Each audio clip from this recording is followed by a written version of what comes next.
Welcome, dear listeners. I'm Jonathan Carlin. And I'm Benjamin Carlin. And we invite you to join us through the Griffin Door, your one-way ticket to the enchanting world of Harry Potter. So grab your wands, dust off your broomsticks, and join us as we unlock the secrets behind Chamber of Secrets, Chapter 1, The Worst Birthday. Oh, wow. Man, Wow. We're in book 2. I feel like I need to change the intro line there so I don't say secrets twice in a row. I was reading it, I was like, wait a minute, this doesn't sound as good. Unlock the secrets of the chamber of secrets. Of them. There's so many secrets. Oh, man. But we're in book 2. We are in book 2. We're in book 2 where I think it's always kind of hilarious that the Chamber of Secrets is this mysterious chamber that exists beneath the school, as if Harry didn't literally close the last book in a mysterious chamber beneath the school. Just a different. This isn't the Chamber of Secrets of Legend, but don't be alarmed, students. We have many secret chambers here at Hogwarts. Yes, indeed. Yeah. This is one of those where it's like, did each of the founders have like their own secret basement where they would go and do their own experiments? We do have at least one theory that each of the founders had like their own specific room they created in the castle. Yes, right. We do. So okay, walk us through it. So yeah, Chamber of Secrets. The chamber. So the Chamber of Secrets is almost the problem with the theory, because it's like the idea is that Godric Gryffindor then would have created the headmaster office and like because of the Griffin Door. Yeah, right. So the tell there is that there is the Griffin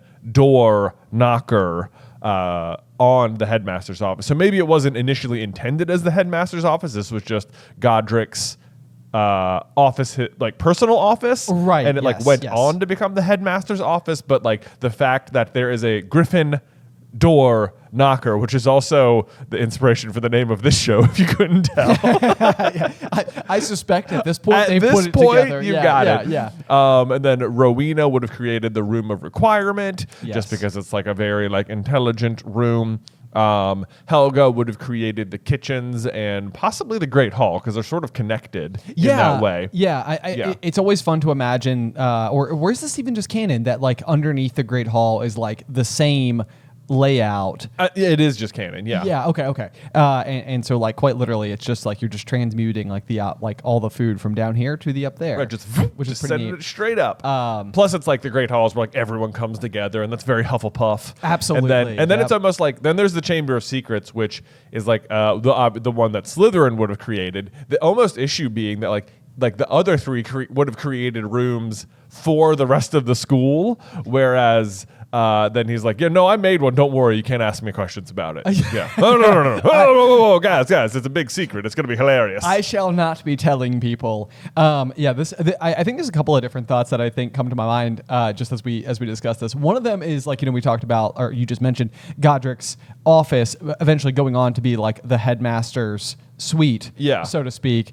Like one of the things that I feel like I have contemplated a lot, like whenever I've imagined like the Founder series and what like the origination point for Hogwarts could have been, is like I think I could imagine at some point in time that it wasn't even explicitly like it was a school, it was a place where you could like educate one another on how to like improve our magical abilities. Right. But you have to imagine like this is such a much more rudimentary version of like what the wealth of knowledge surrounding all wizard kind would have been. Right, like the pomp and circumstance. It's more like the 10th Hunger Games and less like the 74th Hunger Games. Yeah, it's a good comparison. Right, yeah. It's like things all the kinks haven't been quite worked out yet. And in the case of the Hunger Games, ultimately all of it's just for the worst. Yes.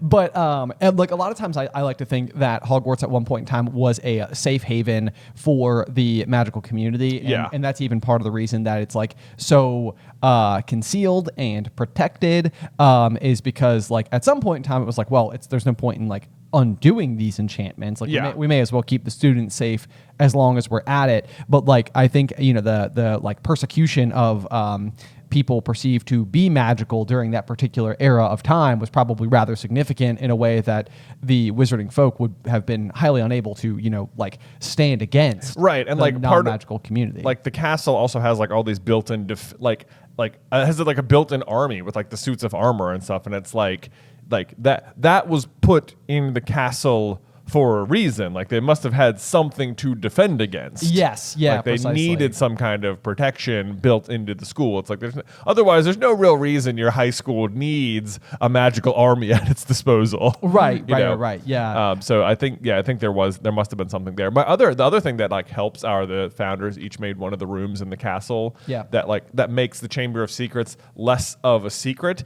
Is that in like my own personal headcanon, I think you and I have talked about this, is that like the other three founders like definitely just knew about the basilisk at one point. Oh, so sure, like okay, Slytherin could have like specifically made this chamber as like, this is where I'm going to keep the basilisk. Right. Like it's obviously a threat to people, but you know, we all love the basilisk, and we have, I can't get rid of it. It's a giant legendary creature that's helped us out of so many jams, but obviously it's quite deadly. So I made it its own room in the basement. Right. And then this is just personal headcanon, is that eventually there's the crack and Slytherin leaves the school, is that the reason no one can find the chamber and that no one can remember what the monster is because he like hides the secret inside of Slytherin's locket when he leaves. And so it's kind of like the Fidelius charm. It's like they all knew about it at one point, but now it's like we know there is a basement and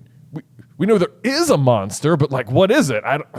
We can't, like, they like magically can't remember. Yes, because of the locket. Right. And I could totally see that. I mean, I think it kind of like even stands to reason that like, I think part of like, Fantastic Beasts is all about is like a lot of beasts are just kind of misunderstood. And if like you understand how to work with them in a way that is like positive, and that's exactly like what Newt has dedicated his life to, then they can be massive and terrific assets. Right. Or otherwise just meant to be respected in some other capacity to exist in their most natural environments.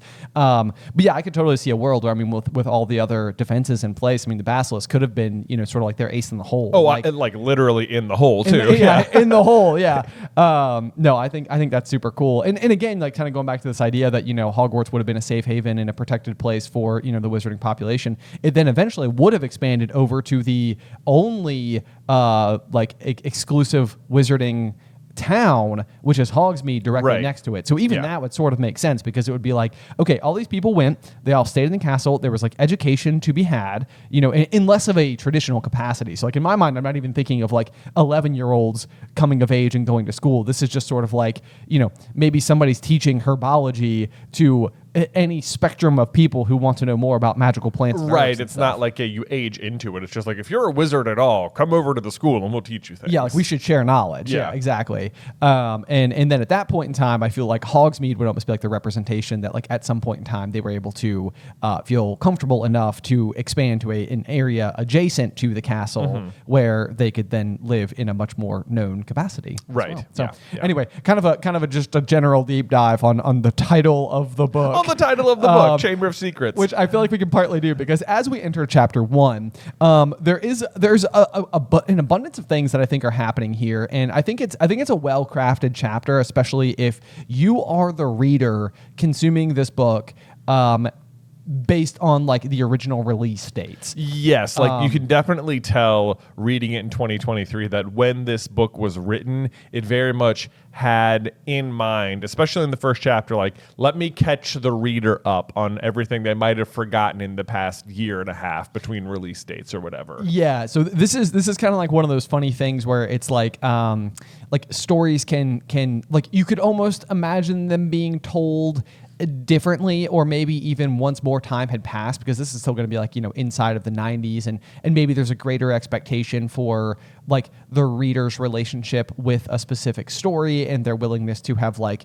just be up to date by the time they're picking up the second installment. Well, yeah, and I mean, certainly at this point too, but like by the time Chamber had come out, Harry Potter wasn't the phenomenon Harry Potter yet. Yes, like it was a popular book or whatever, but it wasn't like just assumed that everyone who bought the book was just like extremely well versed in the entire wizarding world. Precisely. Yeah. So I think coming into this chapter, basically what you get is a lot of kind of like recap of the previous story. You're getting a bit of reacquainted with just how awful life is at the Dursleys. But I think sort of like the signature touch of the particular chapter is the very last sentence, is basically when Harry goes back up to his bedroom. The trouble was there was already somebody there. Yeah, it's like almost the same sentence from the end of chapter 16. Yes. Yeah. Exactly. Yep. Yeah. Where it's like, oh man, what a good cliffhanger. Yeah. But I think what this does, and just trying to get into the mind again of that reader from the late 90s or whatever,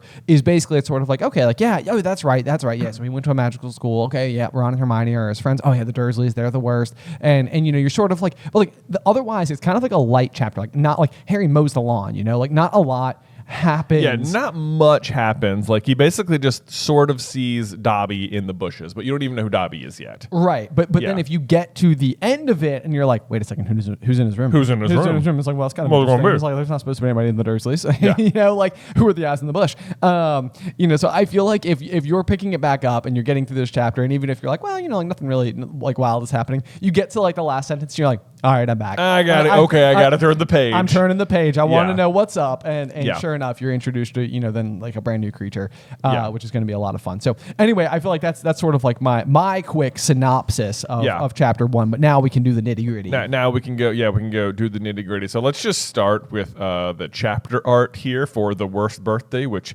features Harry sitting on a bench, and you can see Dobby's eyes over in the bush. And what's your take on the art on this one, Ben? I get such like Where's Waldo vibes. Dude, yeah, I hate it. Yeah, it's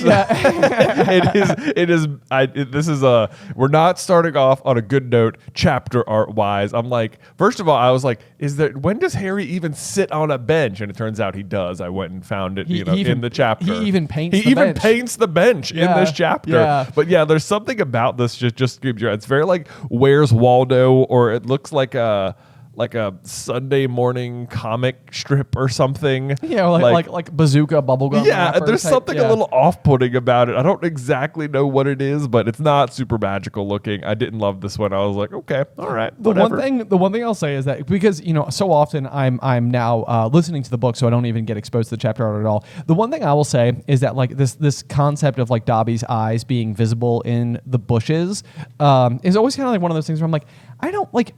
I think as a kid, literally what I was imagining was the bush itself magically had eyes, or like somehow like Dobby was like mirroring his face onto the bush. Like I never could quite picture in my head what it meant that he could like look at the bush and see these two, bright yellow eyes. Right, like staring out and like how that would look. But like I would say that what the chapter art does do is sort of give me like some imagination as to like how the eyes are almost like glowing in what is otherwise kind of like a shadowy area. So like the light reflecting off of his eyes is kind of making like the eyes themselves visible where like the rest of Dobby wouldn't be. Right, yeah. I think this is also like a case where like Dobby's eyes, like in the movies, aren't given the like big bulbous treatment. He just sort of has like regular looking eyes. Sure. Oh yeah. Yeah, that's so like true. maybe you don't always think of Dobby as having these like huge eyes the way it's described in the book, but yeah, protuberant eyes, as it were.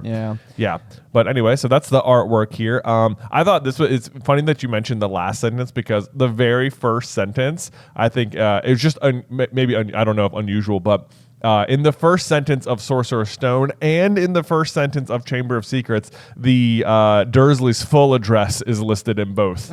number 4 Privet Drive. Yeah. It's like, here's where we are. Like, what an interesting. Like, I wonder how intentional that was. Like, this is how the book will start, and this will immediately put you in the world again. Like, it's exactly how the last book started. Yes. Well, this is sort of interesting in a total aside, kind of secondary to the books themselves. But this was something that I was noticing when I was pulling some clips for an episode of SuperCarlinBrothers yesterday, is the frequency, or this may even be true for all of the Harry Potter films, that they end with a shot of Harry, Ron, and Hermione together.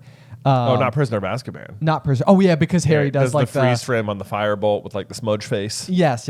You're right. Well, okay. So what was interesting to me is I was like, man, every time I finish the series, I just want to go back and start at the beginning again. Is I think what we're saying in the video. So I go to like the last scene, sans the epilogue from Deathly Hallows, and they're all three standing there, just like together in a row, like with the crumbling castle sort of behind them. Yeah. And then if you cut to the ending of Sorcerer's Stone, it's right after Hagrid has given Harry the photo album. The photo album, and they're like all three getting like on the train together, and it's just like, oh, that's so crazy that like literally like if you go from the end to the beginning, it's like the same shot, which I just thought was kind of fun. So That's anyway, good. A little bit of continuity from our intros and outros, I guess. Neat.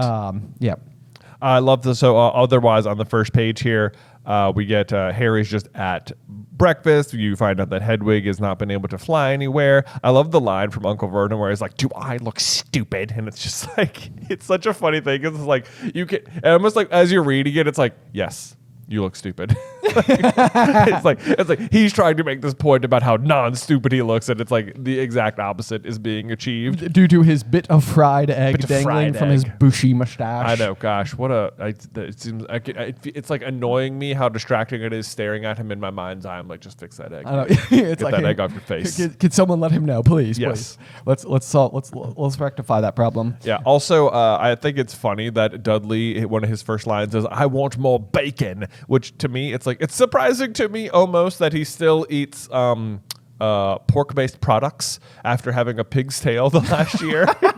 He's like, did you not get the joke at all, man? Like, oh man, you're still eating bacon? You were like half pig for a year. Okay. I know. I have never picked up on that before, but that actually, I feel like that is also very intentional. Yeah. That like we've literally like left. The last we've seen Dudley, the last exchange we've had with him basically was him having a pig's tail. Yeah. And now the return is his eating bacon. Bacon. Man, that totally is just way over my head.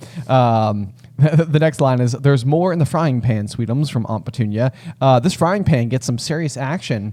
It does. In this particular chapter. I know. Where I'm skipping ahead a little bit now, but at some point in time, Petunia will be cleaning said frying pan and swing it at Harry's head. Yeah. Which is like one of those things where it's like, oh my gosh. Yeah. Like the level of actual abuse that Harry is enduring underneath the Dursleys is like terrible. I know. And It's I'm like, so is this bad. like what I mean, in my mind, I'm like picturing like maybe it's not like a cast iron frying pan, but like we don't know that it's not, Oh Like, my gosh. I mean, and honestly, it doesn't matter. Any frying pan you hit someone with Right, is going to hurt. Yes. Yeah. It's like it's such a violent object. Yes. As we learned so clearly in the film Tangled. Yes. I mean, which I also literally watched last night. Oh no way! That's Yeah, so funny. Okay. And then also, just speaking of the frying pan, I highlighted this as Dudley is sitting at the table with his large bottom, which is drooping over either side of the kitchen chair. He says, "Pass the frying pan," and I'm like, are they setting the frying pan directly on the table with the bacon on it? Like, am I crazy, or I've never been at anyone's house where they're serving the bacon directly out of the pan on the table? Yeah, no. The bacon definitely goes onto onto a plate. Like onto a plate. Yeah. With like a paper towel. Not at the to like Dursleys. absorb some of that grease. Can't be bothered with that. Yeah. No, I mean, the whole scene I really do think is just intended to just show you just how truly awful the Dursleys are. Because then as you scroll down just a little bit more, basically Harry says, "You've forgotten the magic word," to the request of passing the frying pan. And Vernon ends up just going absolutely off and in all caps says, "I warned you, I will not tolerate mention of your abnormality under this roof." And I'm like, man, that is rude. Like in every single way, all the time and always. Yeah. It's just like, gosh, you Right. guys are so like you're so indefensible. I mean, it is like, especially because it's like it doesn't feel like if Harry's abnormality was like of a more Muggle variety that they would be treating him any differently. You know, like if he was just like a physically handicapped person, Oh, sure. or something. Yes. You know, I mean, it like makes they you would feel still like- be bothered by it. Yes, absolutely. It just seems like that's the kind of folk that the Dursley happen to be, Yeah. which is just unacceptable. Let's see here. Going into the next page though, there's just a line that just like it's basically just like Harry trying to like calm Uncle Vernon down, who is breathing like a winded rhinoceros. I know. I highlighted that too. I was Yep. like, what a great description. Yes, but basically it says like Harry Potter wasn't a normal Harry Potter was not a normal boy. As a matter of fact, he was as not normal as it is possible to be. Harry Potter was a wizard. Yes. And I just highlighted that and just said, yeah, he is. It's just like, I don't know why. It's just sort of like, it's like, that's like one of those like punch the air kind of moments. Like, yes. Yeah. He is a wizard. I know. I highlighted that as well because I think it's interesting that it's like, I like the description. He's as not normal as it is possible to be because like, like what they're saying is that Harry's a wizard, but like it's true that sentence remains true if he was sitting at like the Weasley's table, you know, like even within the wizarding world, he's pretty much as not normal as it's possible to be. That's a good point. Yeah. Yeah. He's kind of the exception to a lot of rules. He's very critical to everything. Right. Like him and Voldemort. I think Dumbledore says like you guys have traveled into realms of magic no one else has even, seen before. Right. Yeah, Yeah. like- So it's like we're literally witnessing. I mean, going again back to like the founders and the creation of Hogwarts and the rudimentary magic they had at the time. It's like this is like a full millennium later. Right. And Harry is on the cutting edge of like what the new magic is, which means the founders. This is like one of those things where people are like George Washington didn't know dinosaurs existed. Right. It's like the founders who are some of the most powerfully magical people who have ever existed have no clue the things that Harry and Voldemort are doing. Right. They Well, couldn't this is an interesting thing because it's like Voldemort and Dumbledore refer to like the sacrificial love as like some sort of ancient charm Sure. or something. Like it seems like it is known of, but like how could it be how can Harry be the only one who has survived death and it's a known of thing without someone else having survived? That's a good question. I mean, I guess it is possible that someone could have cast sacrificial protection, and then it's similar to how like Harry casts it over the defenders of Hogwarts, where it's not like any of them then survive death, but they are able to like break the charms of Voldemort or something. Yeah. Like maybe people like know this is a way to protect someone, but no one's ever actually gone as far as to test it against Avada Kedavra. Yeah, or even if like ancient magic in some capacity refers to magic that has been like somehow like lost to time entirely, like even as if there was like a heyday of magic before its eventual like revival. Which sort of stands to reason if again you're imagining a world where Hogwarts or even just like the wizarding people go to such lengths to hide themselves from the rest of the world. Right. It probably means that they weren't terribly welcomed by the rest of the world, which probably means that the rest of the world knows a reason why to not welcome them, which would probably mean that at some point in time they did have more power. I can see something. Yeah. That's my. I'm trying to move like the sliders around in the logic puzzle Right. of my brain. Like, Yeah. Possibly that's how they got there. Like what you're seeing is like the founding of Hogwarts is the re-rise of magic, and the reason that so much effort goes to like maintaining its secrecy is the knowledge of like what happens if the secrecy is exposed. Yeah. Because it's happened before. Right. There's also, I know Hogwarts Legacy explores like quote unquote ancient magic. Right. As like something that like you, the main character, is like capable of seeing in the way that the other students are not. Right. And yeah. how it's like there have been other students in the past who have like discovered certain things similar to what you as the protagonist are doing. Okay. And those like unlock certain secrets around Hogwarts. There's also like when Dumbledore's in the cave in Half-Blood Prince, it sounds like there's kinds of ancient magic at play as he's feeling around. So there is like a different kind of magic that seems to exist. Right. Well, and I mean that's the other one as well. Like where when you enter into the objects like the Deathly Hallows, eventually, it's like they seem like truly remarkable in creation. Or the veil at the Department of mysteries or the pensive inside of Dumbledore's office. Like, there are magical objects that seem to exceed the boundaries of magic that should have been available upon their original creation, which does make me wonder if there is this like X factor, kind of similar to like the ability to speak to snakes, where it's almost like a quasi, I don't know if hereditary doesn't feel like the right way, but like a lottery draw type of situation where like sometimes it arises, and when it does, it's like that person is going to have unique capabilities, but then even beyond that, it's whether or not they manifest them, like what they do with them from there, is the next piece of the equation. So I don't know. It's particularly interesting. I don't even know how we got so sidetracked. I feel like we're talking about. I know. I was worried coming into this chapter. Like, not a lot happens. Like, what are we going to talk about? But no, we're doing okay. Yeah. I do think it's funny down at the bottom of this page where Harry's like, "What did the Dursleys care if Harry lost his place on the house Quidditch team because he hadn't practiced all summer?" Yeah, I was like, Harry, first of all, that's not a concern. Like, you literally made the team without a tryout last year or having ever played the game or even heard of the game last year, and since then you've done nothing except catch the snitch in your mouth and end the shortest game in Hogwarts history. So like, you're fine. I think you're doing good. I don't think anybody is like on the fence about whether or not you deserve your spot on the team, especially when not being there is when Gryffindor gets like demolished by Ravenclaw. Yes, possibly, and possibly Cho Chang. We don't know when she makes the team. That's a good point. I guess that would mean she was a second year. So right. This is another one of those things though where I feel like and it's kind of interesting because as you see, if you look at the books as like installments as part of 7, you sort of have like books 1, 2, 3 where it feels like the stakes overall are much more like down to earth. They're much more relative to that of like a teenager. And so I bring it up a whole bunch in Sorcerer's Stone or Philosopher's Stone, the threat of being like expelled from school and how much you're aware of how bad life is with the Dursleys that you're sort of like really resonating. It's like it doesn't even matter if you like Hogwarts. You're just like, at least he's away from the Dursleys. And like, so worst case scenario is this world where like everything's over because he just has to go back and live a miserable existence with them. Yeah.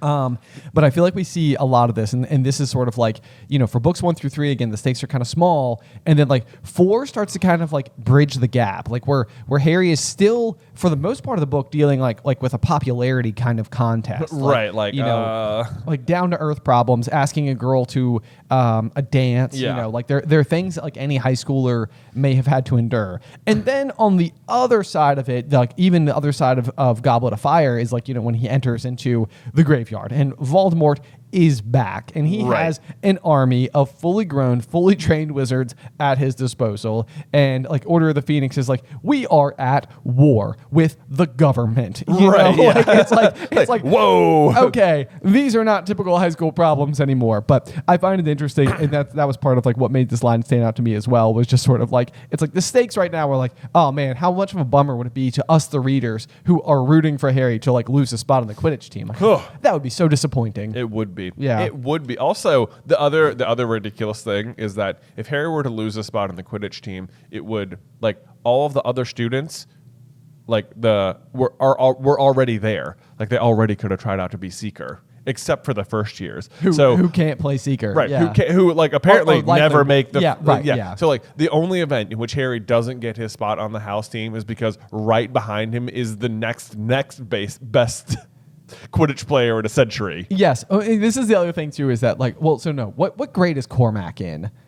Cormac, I think he's a year ahead of them. He's a year ahead of them. Okay. This is like always one of those things too, where it's like, surely he should have outplayed someone. Like, it's always not Oliver Wood. Maybe not Oliver Wood. I mean, it just seems like Cormac is just like a natural built athlete. It's like, how is this guy like getting through school without ever being drafted? I know, right? Yeah, like why isn't he ever on the team for anything? Yeah, he just kind of shows up eventually. Just shows up and he's like super jock who can catch a fly out of the air with his fingers. And like somehow they've like never encountered him before in the Gryffindor common room. Yeah, right. Right. Hey, this guy's in your house, and he's apparently like huge, like broad, like just a big guy. It's like he seems like we should see him. I know. Yeah. Right? Yeah. I know. Anyway, yeah. So,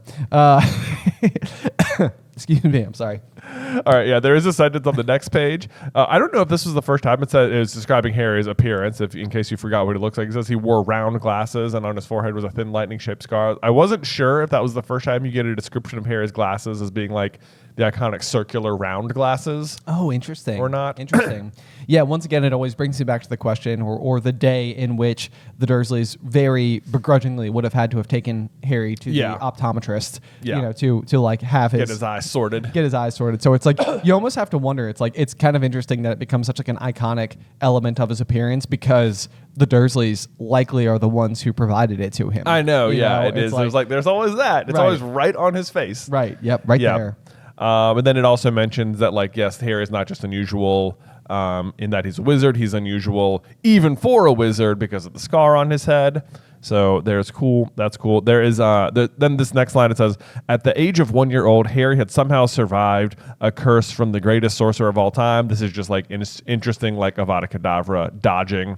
Like it's very similar to how pre-learning about the Dementors, they just are called the Azkaban guards until you know the word, and then it's always Dementors. And it's funny to me that knowledge of the Avada Kedavra curse is like withheld from you for so long. It's just like he tried to perform a deadly curse on you, and it's like there's really just the one. Yeah, it's like there's not a whole lot of reason to not just say Avada Kedavra from the very beginning. Yeah. But either which way, this is another one of those things too, though, that I remember as a child reading, and it says Harry had escaped with his lightning scar, and somehow nobody understood why. Voldemort's powers had been destroyed the instant he had failed to kill Harry. Like it's really interesting to try to just as your own thought experiment, attempt to go back in time and put yourself back in the headspace where you don't know the answer to this. Right. Because it's like now I can read that sentence and it largely means, I wouldn't say that it means nothing to me. It's just that it's hard to imagine not knowing. Right. Yeah. Like what happened? Yeah, exactly. But I do remember that this mystery drove me nuts as a kid, and it was you go through book after book after book, and it's like still not answered. Still don't know. It's like the fact that the through line is preserved. It's one of those things where it's hard to know if for me to ever imagine writing my own story. It would be so hard to hold on to a piece of information for years and years and books. Yeah. Without ever giving the flourish. I know. It'd be so hard. The other one is why Snape hates Harry or whatever, or why Dumbledore trusts Snape. That's the other big one. That's it's just maintained all the way through until the second to last chapter of the whole series. Yes. Yeah. It's wow. Man. Wow. I really wanted to know that this whole time. Yeah. But it makes it very satisfying when you eventually do know. It does. I did a little cross out here in the very next sentence. It says, so Harry had been brought up by his dead mother's sister and her husband. He had spent 10 years with the Dursleys, and I crossed it out and I wrote 9.75. Oh, that's right. I love our little 9 3/4 realization. That's right. I just think it's super fun. So anyway, so he spent 9 3/4 years with the Dursleys. Yep. No coincidence there. As speaking of Harry's birthday, though, today, the day of the chapter, is Harry's 12th birthday, which, of course, the Dursleys have completely forgotten, other than Dudley, who comes to remind Harry that he knows what day it is and is just loving how much his parents aren't paying attention to him. Yep, absolutely. This is another one of those kind of interesting ones. I may have brought this up once upon a time before, but when I met my wife Alice for the first time, one of the first things we ever talked about was Harry Potter and how she was planning. I was writing a Harry Potter script and she was writing for a video, and she was planning a Harry Potter party that she was going to be hosting a month later, which was really fun, and she was going dressed as Golden Snitch, and I was like, well, I gotta see how that plays out. But the other interesting thing is that my wife Alice also shares Harry's birthday, which I just was always kind of that's so wild. What are the odds? It felt like one of those things where I'm looking around, I'm like, did somebody send her here? Is this a bit? Right. Come on. How could this be? Anyway, so that's fantastic. I always thought that was really cool. Good omen. Yes, that is a good omen. Let's see. Moving down, we have the Dursleys instructing Harry to be in his room, pretending he doesn't exist, which, again, just on his birthday, just so terrible. What I want you to do when people come over is go upstairs, don't make a sound. In fact, actively think about how you don't exist.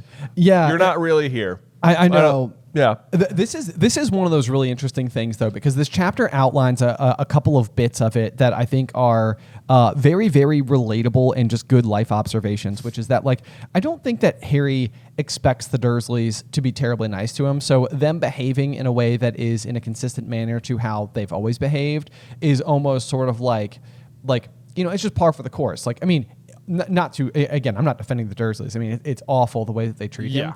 But I think it's something that I feel like I've come to relate to a lot, which is the fact that what's really bothering Harry is that it's his birthday and all summer he hasn't heard from his friends. Right. And like, so what's really bothering him is that it's like, it wouldn't be so bad if the people who didn't like me continued to not like me. Right. What's hard is when you feel like the people who did like you have stopped. Right. And I think that's sort of like, I tend to relate to this phenomenon a lot, where it's like, if there was somebody who already didn't agree with me, then I'm not expecting for them to magically agree with me. But if there's somebody who I have like now let down, it's like, oh, right, that hurts. Yeah, that hurts. Yeah, it is worse. And so that's a lot of like what Harry is dealing with. And of course, at this point in time, we would have no idea why, because the last we've seen, Ron and Hermione, they both literally put their own lives on the line to help Harry in his quest for the Sorcerer's Stone.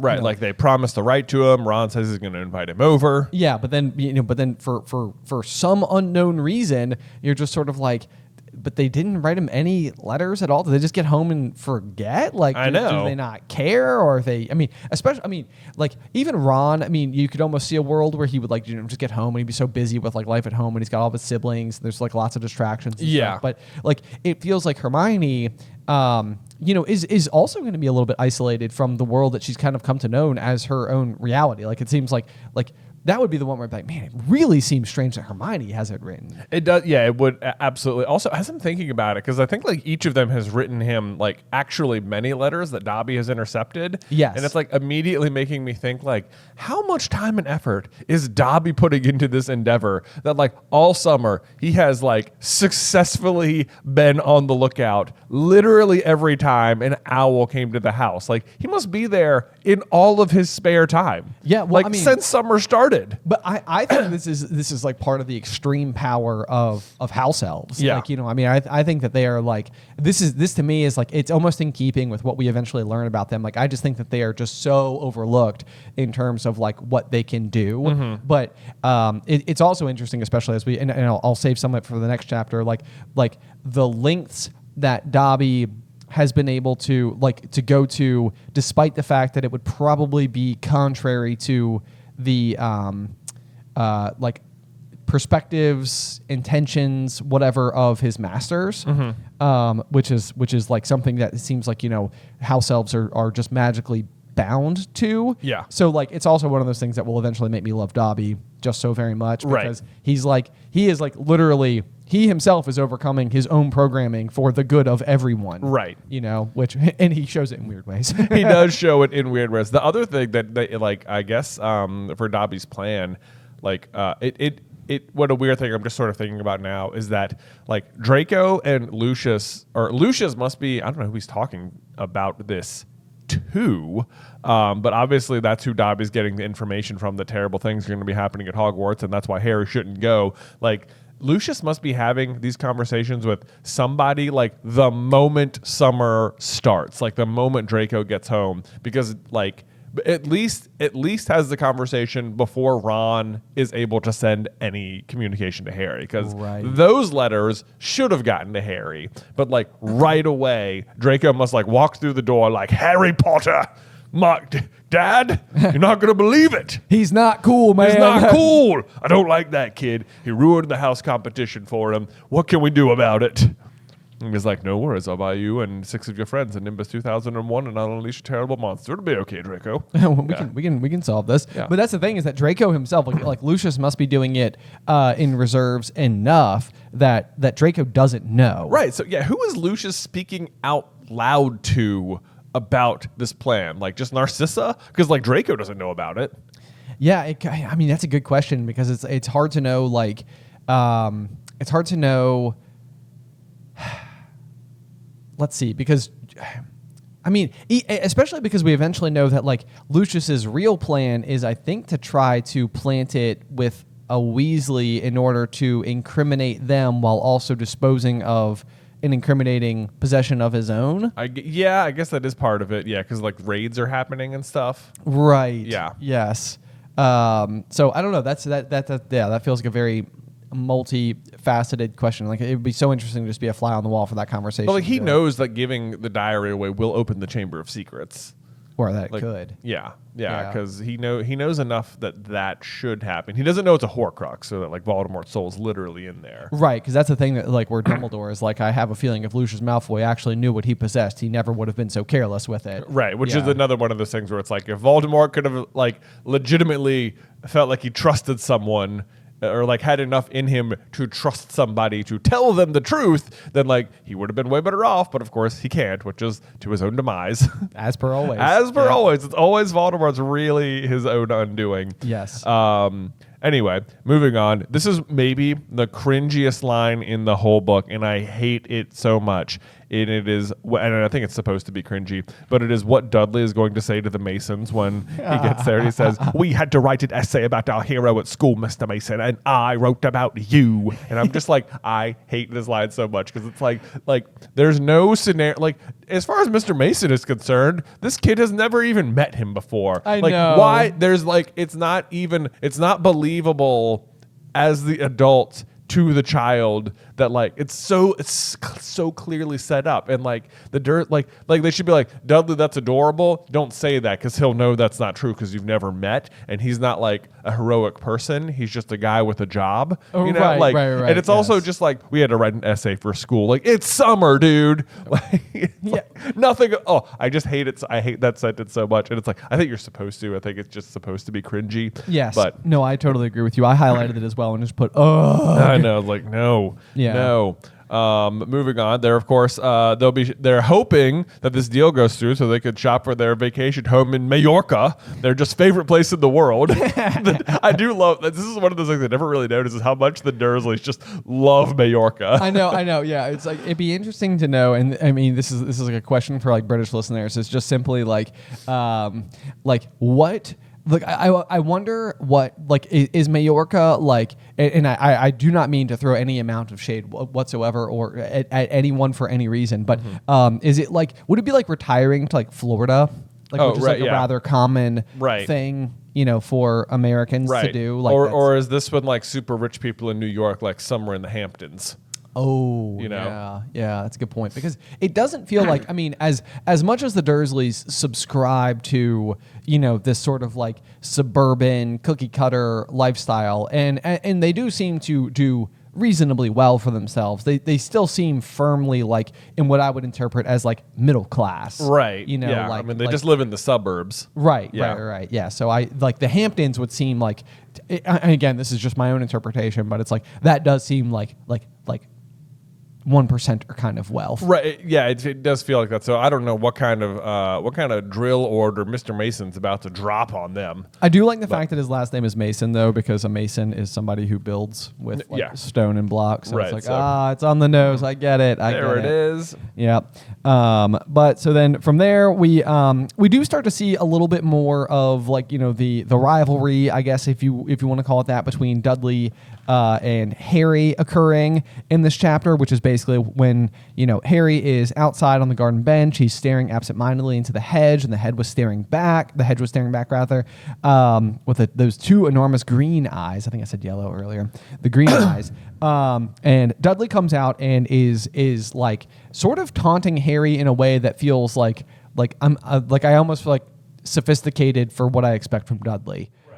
Like he's like, I know what day it is. Like, I know that you're being slighted today. Like it feels much more like Dudley to have just forgotten entirely. Right. Yeah. You know? But like he's like there is a bit of like active like joy in the way in which Harry is not getting special treatment on this day. Do you suppose on any level that this is maybe, and I'm gonna go out on a huge limb here. Okay. This is actually giving Dudley like the tiny, and I can't even call it foreshadowing because no part of me thinks it's intentional in this way, but like the fact that Dudley actually knows Harry's birthday, is this in any way, shape, or form a small indicator to the fact that like a lot of what Dudley has been taught his whole life is to like kind of ape the opinions and thoughts of his parents, but like in the meantime, like also knows things about Harry, like where maybe like Vernon and Petunia are literally forgetting about Harry's birthday. Right. Like, yeah.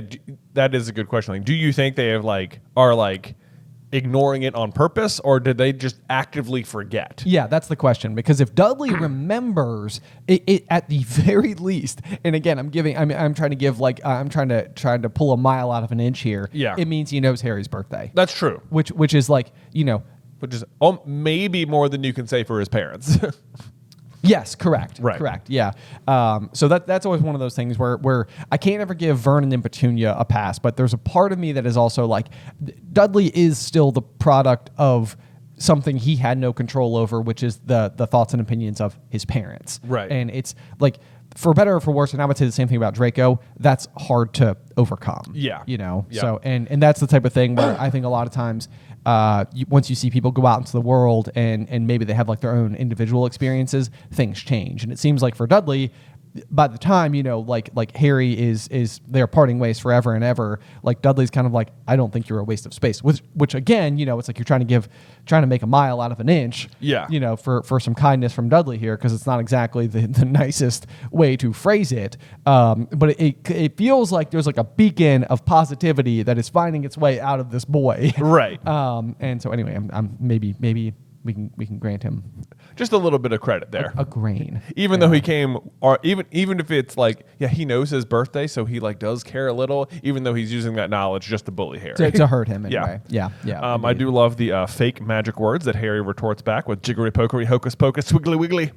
which is like, it's such a funny, like, oh, those are sort of magic words that you as a person who hadn't read Harry Potter yet might associate with magic. Well, this is also a really interesting one because like hocus pocus would probably be in the exact same column of well-known magical words as abracadabra. Yeah, I'm most surprised abracadabra wasn't in there. Yes. Because abracadabra, if you don't know, is supposed to be like the way that muggles have misheard Avada Kedavra. Yes. Yeah. Yep, exactly. Yeah. So, and maybe that's intentional in that capacity where it's like that one's been like tucked into like the back pocket. It's like, right. Oh, hold on. You'll see it eventually. Yeah, no, you'll get there. It'll get there. But you're right, hocus pocus is in there. So I wonder if there's a magical spell in Harry Potter that sounds like hocus pocus. Nothing is coming to mind immediately.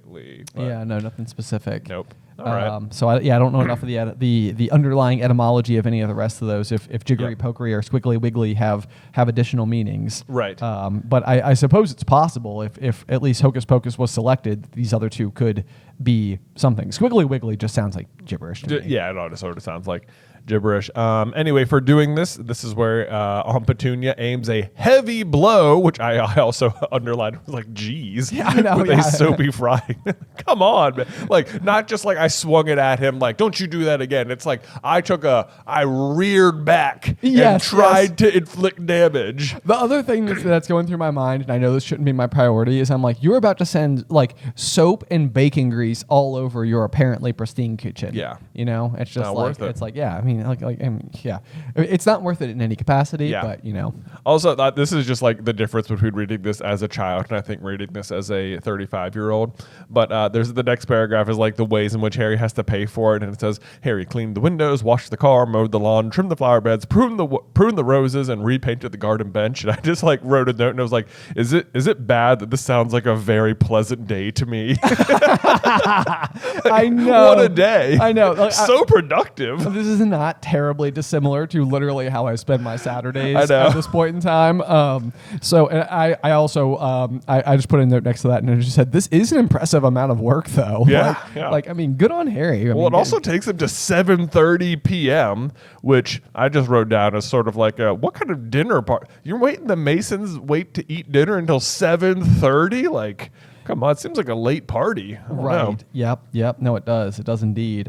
Especially, and this is like, I don't know at this stage, like maybe this was a lot more common for like sales meetings back in the day would be like to go to each other's homes. Yeah. But like in the professional environment of the modern day, this feels like it would cross lines of some kind or something. Like, and maybe it doesn't. Like that is interesting. Yeah, I don't know. Like it wouldn't seem strange to me to like for like colleagues or like maybe it's like host like like your manager or something like that, like possibly at your home. But like I don't know if it feels more or less unlikely given that these are people who he is like attempting to like close a sale with or something. Like there's way too much obvious underlying intention for me to ever attend one of these things where it's like this is someone who just wants something from me. Well, I don't have any. I think Mr. Mason, isn't arriving like, well, this Vernon guy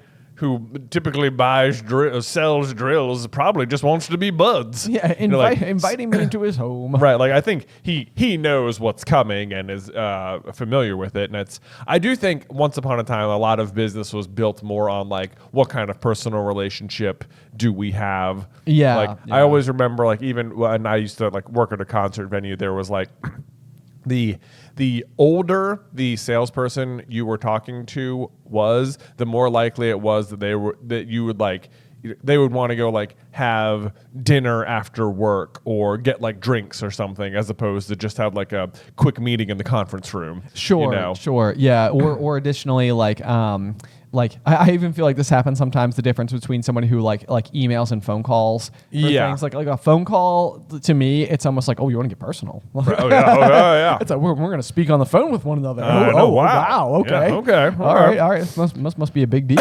Yeah.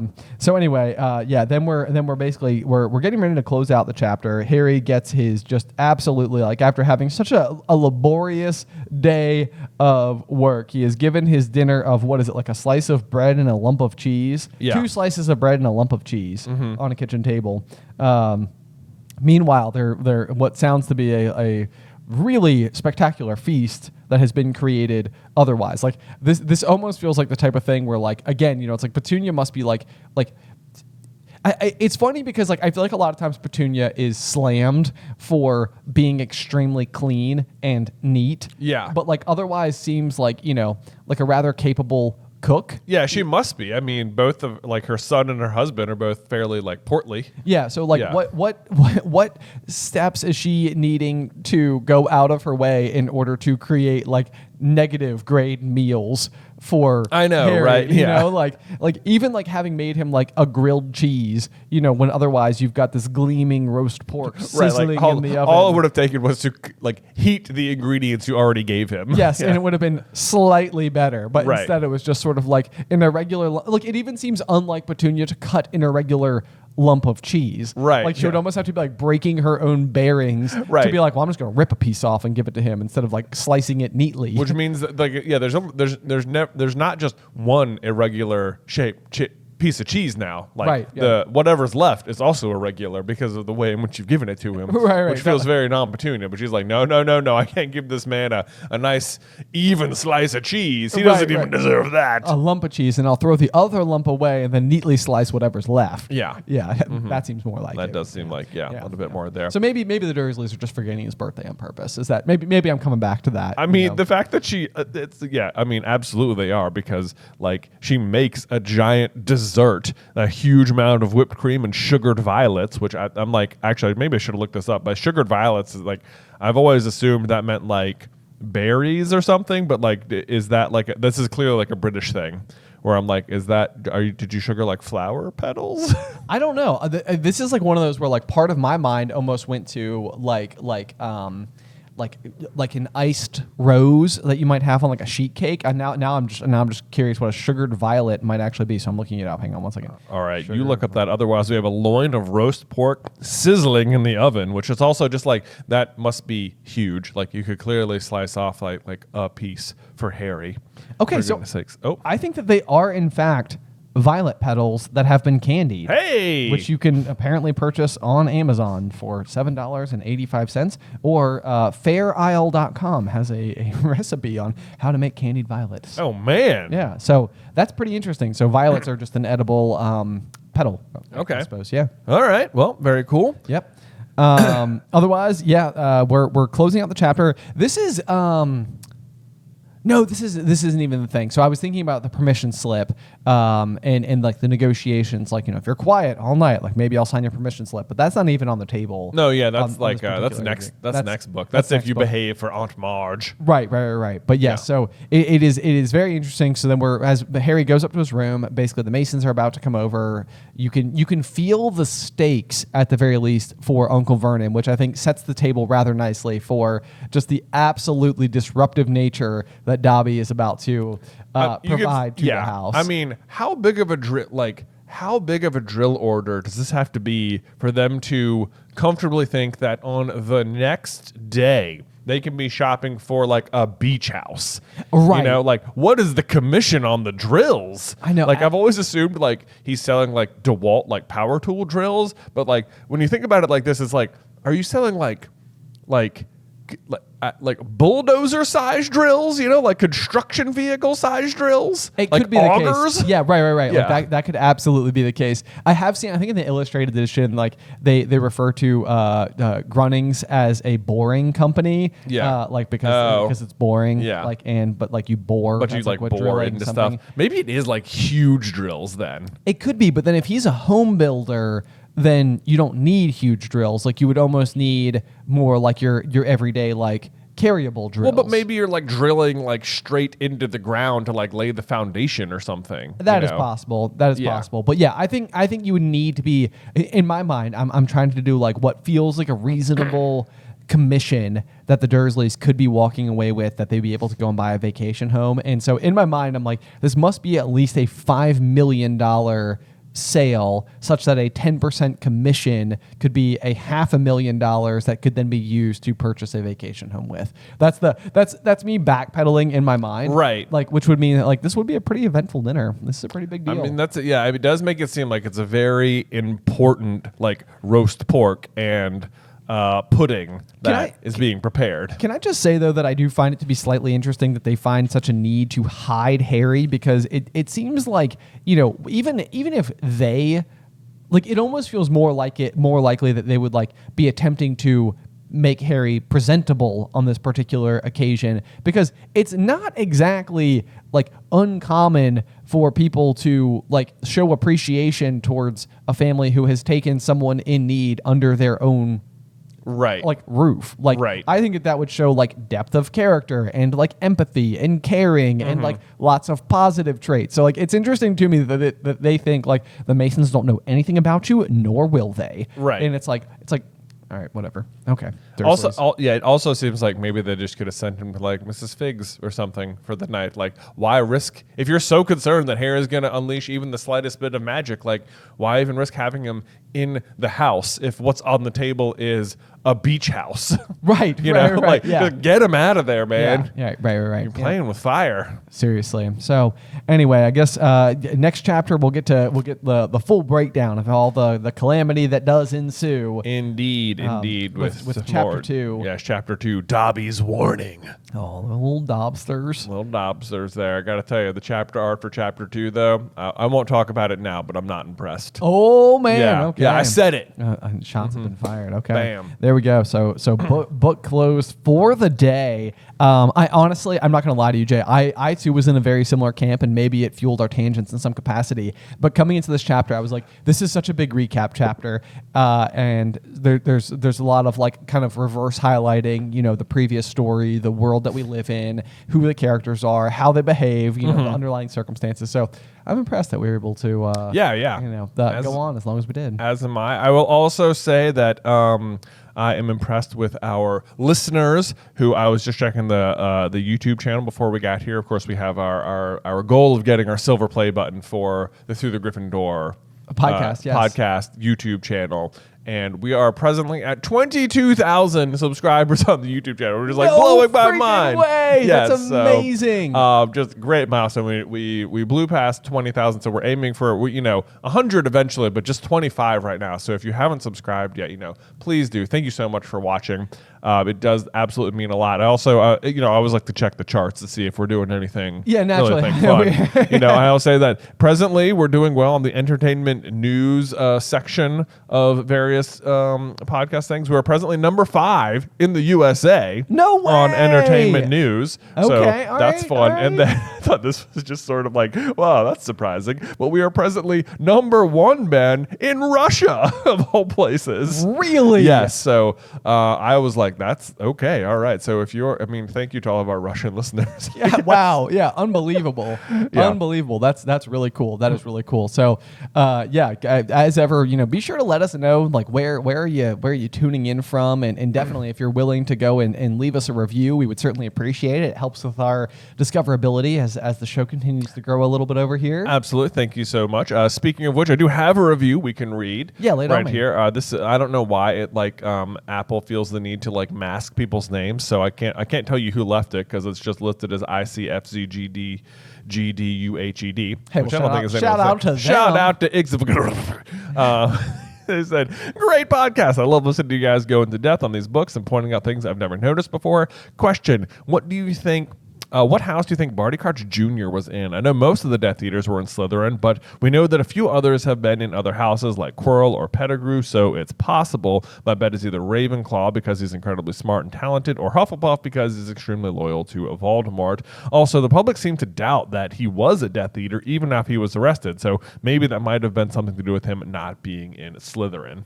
So it's a little bit further ahead. This is from book 4. Yeah, it is indeed. But no, it's a very interesting question just off the nose that I'm almost surprised we haven't contemplated more before. So, I know, you just sort of assume Slytherin. You do sort of assume Slytherin, but I like the arguments. I mean, as the question was unfolding, Ravenclaw is what popped into my head. Yeah. Because it does seem like Barty Crouch Jr. is like a highly and uniquely capable wizard, like not only rather gifted magically, because is it the case, and correct me if I'm wrong, that Barty Crouch Jr., at least while Barty Crouch is under, I think he's talking to like a tree or something like that, but says that like Barty Crouch Jr. received 12 OWLs. Yeah, I think, something like that. So this would basically put him in standing with like Percy Weasley, right?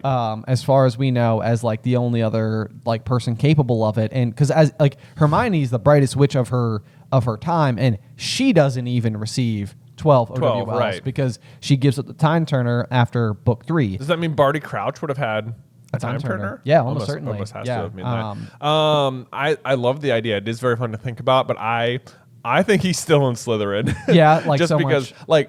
Because when he's talking to Harry afterwards, I think he says the sentence like, "It required every ounce of my cunning to like guide you through the Triwizard tournament." That's a good where point. it's like he is constantly having to like problem solve on the fly, keep 1,000 lies straight, like give off a certain vibe as Mad-Eye Moody, but then like never lose Harry's trust, stay like keep Dumbledore fooled, all while trying to like bring Voldemort back and deal with Harry, who from his point of view is just fumbling in every direction trying to get through it. So I think just the absolute level of cunning he displays while disguised as Moody, to me, paints him still like the most as a Slytherin. Yeah, I mean, and that's a very fair argument. One of the things that I think he's also just not given nearly enough credit for, and you kind of touched on it a little bit, is just his sheer ability to act and stay in role, stay in character. Like it's like I've always wondered whether or not like Polyjuice Potion doesn't like come with a small amount of like awareness about like who the person is, or like some of their like more recent like thoughts or memories. Or right, like, yeah, like, something like that. Yeah, can kind of like slightly help guide, and I don't even know if it's like a feature or more of like a byproduct of the spell.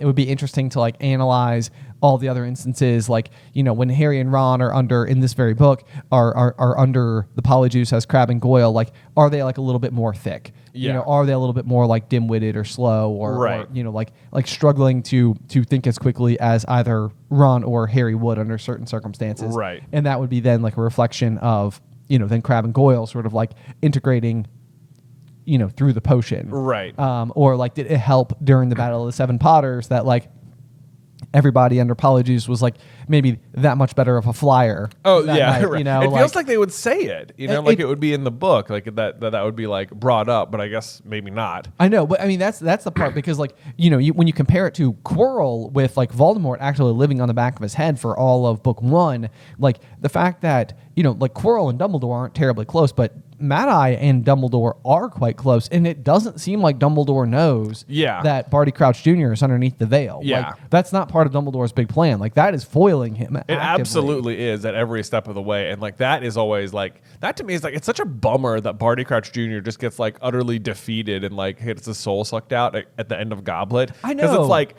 man, like because you don't even get to know it was him. Like the whole, you know, you barely knew him as a character. You always thought he was moody, and like the moment you find out, he's just gone. I know. And it's like you could like to the point where like the first time I read it, like I couldn't have even told you Barty Crouch Jr. again. I just could have told you that like Moody wasn't Moody. Yeah, You know, like you just like, give like who is this straw-haired kid? Yeah, who's the straw-haired kid?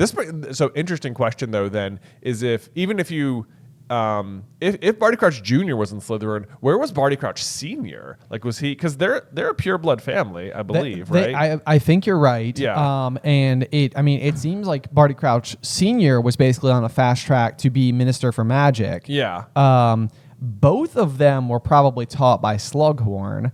You know, who like then you feel like would have been like absolutely like, you know, pulling ties, pulling connections. Absolutely and stuff. seems like Slughorn. But yeah, like Barty Crouch Sr. must have been in the Slug Club because he can speak like 100 languages, right? Yeah. Like he's a very. Yeah. He must have been. It must have been obvious how powerful he was. That's another one. You don't get to see him be powerful. You just sort of like are told he is very powerful. Right. Which is really interesting, and it's like it kind of seems like the key thing that then like detours him from ever becoming Minister for Magic is the incident with his son. And everything that kind of subsequently follows. But like even that is one of those things where it's like if that doesn't happen, then the Wizarding world.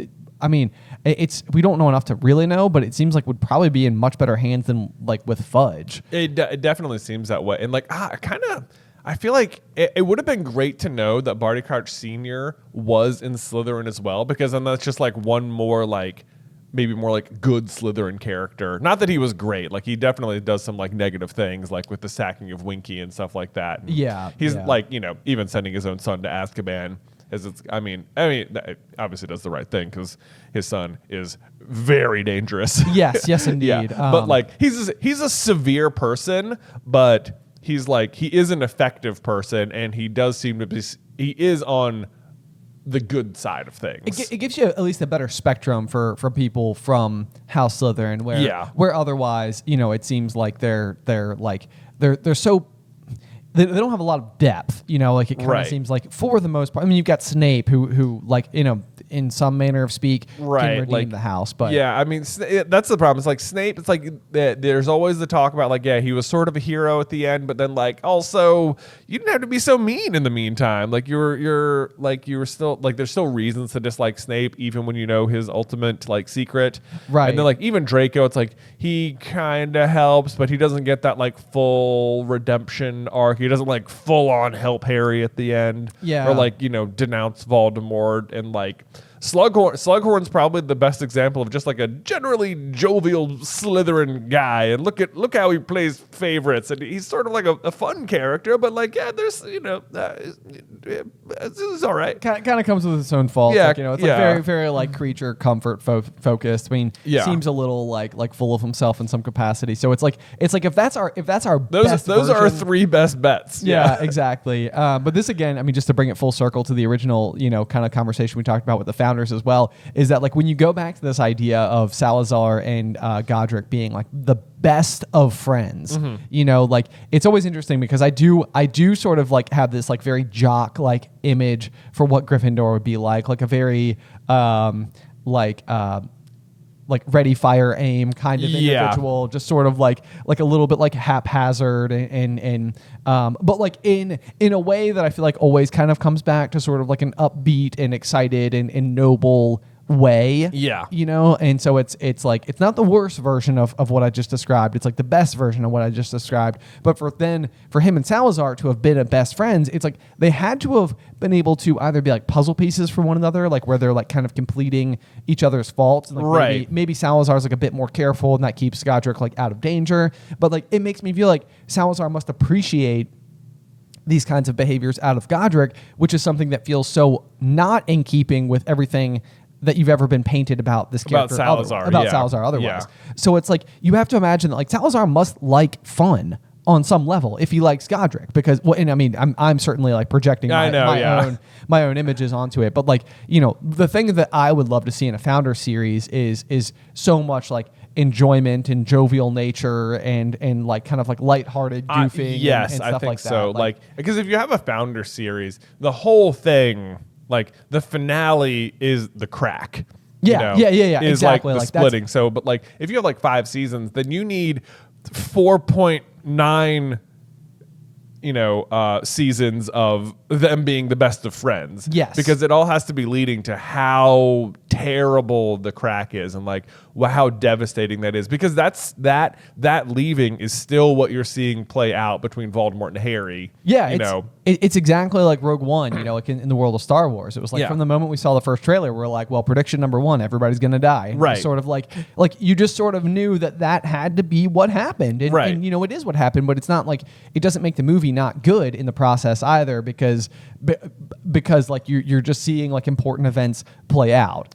But like, you know, then you need to make the ride enjoyable, because we know the destination. We know the destination is that they end up being split for some reason. Yeah. And I feel like, you know, in its best case scenario, it's devastating because what you're witnessing is the loss of something that was otherwise so great. It was so great. That's what has to be. That is, yes, it has to be so great. And that, yeah, I think that has to be like the core of that story has to be how good of friends, not just the like all 4 of them especially, but like I think it has to be like a show about friendship, specifically amongst all 4 of them, but then even more so Godric and Salazar. Yes, yeah. And I think what you would end up seeing is like episode, like in my mind again, you know, as if somebody's asked me, but like, you know, it's like you'd have episodes where it's like, you know, this one's going to be like Godric and Helga off on an adventure. Of this course, one's Salazar yeah. and Rowena off on an adventure, and vice versa, and every which way. But you know, I think that you get to see each of their relationships, you know, kind of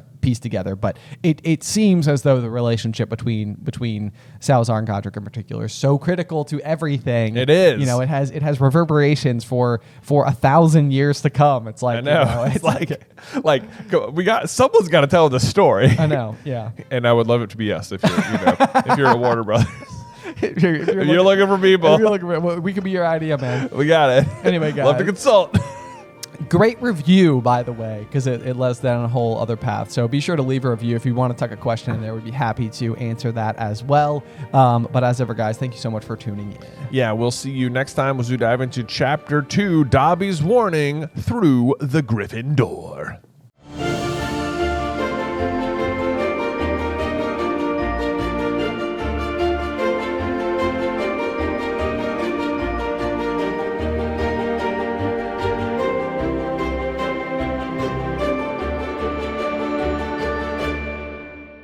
Welcome, dear listeners. I'm Jonathan Carlin. And I'm Benjamin Carlin. And we invite you to join us through the Griffin Door, your one-way ticket to the enchanting world of Harry Potter. So grab your wands, dust off your broomsticks, and join us as we unlock the treasures behind Chamber of Secrets, Chapter 2, Dobby's Warning. I have been waiting with bated breath. Is that even the phrase? Do people say bated breath? Anyway, you closed last week's episode and you were like, I don't like the chapter art for Dobby's Warning, and I want your full critique. Go. Man, I'm sure you could point out all the things I can. First of all, Dobby looks just like a little too, I don't know, like cute or clean cared or something. For and such. Yeah. Also, I'm sorry. Is he holding a hat? A hat. Because he is. He's holding a hat and he's wearing shoes.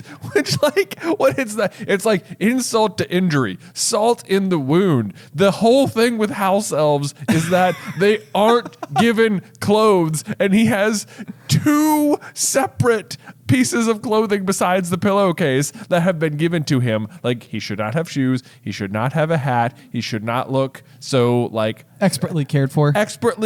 Even his pillowcase doesn't look properly ragged. I mean, I don't like it. I think it's a misrepresentation, and it feels like they didn't read the chapter. To be honest with you,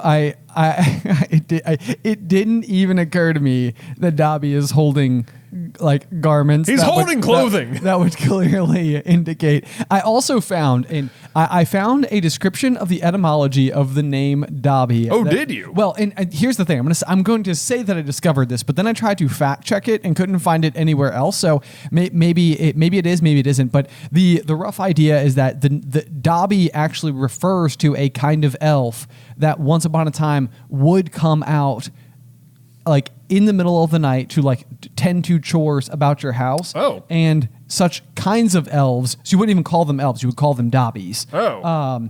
Would or could be set free, I believe, if you granted them shoes.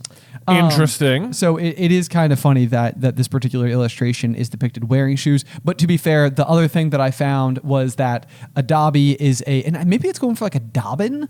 I'm not sure, but like a small like loom type device, like a way of like weaving together fabrics. Okay. Which I sort of thought was interesting because eventually Dobby makes his own socks. Yeah, that's true. Which is kind of fun. But I now that you are giving me some of your explanation, I do see it more. I otherwise find it to be I think house elves are creatures that in execution, it's hard to do in a way that doesn't like maybe look uncanny or creepy or something. Sure. And I don't think that it looks like either of those, but it does look like a much more well tended to house elf than what is described in chapter. Yeah, it's not like it's a badly drawn picture. It's just doesn't reflect Dobby.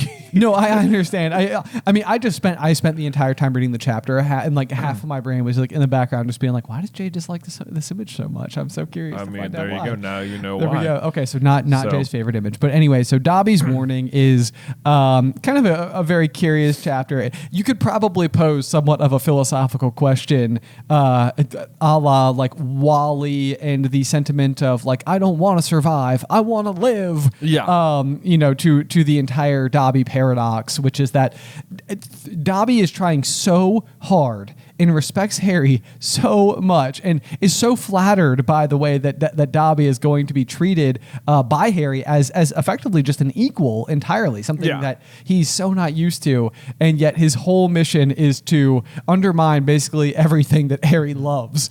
Basically. And in the name of protecting Harry. Yes, in the name of protecting Harry. But not from himself. right, yeah. Dobby can harm Harry however Dobby sees fit. Right, okay? Dobby can break your arm, all right? You're not dead by a basilisk. Right, You're welcome. Yes, exactly. Who cares if you live in solitary confinement in the upstairs of the Dursleys for the rest of your life, you know? Right. At least you won't be dead. At least you won't be dead. But, I think this is one of those classic examples where Dobby's best of intentions are probably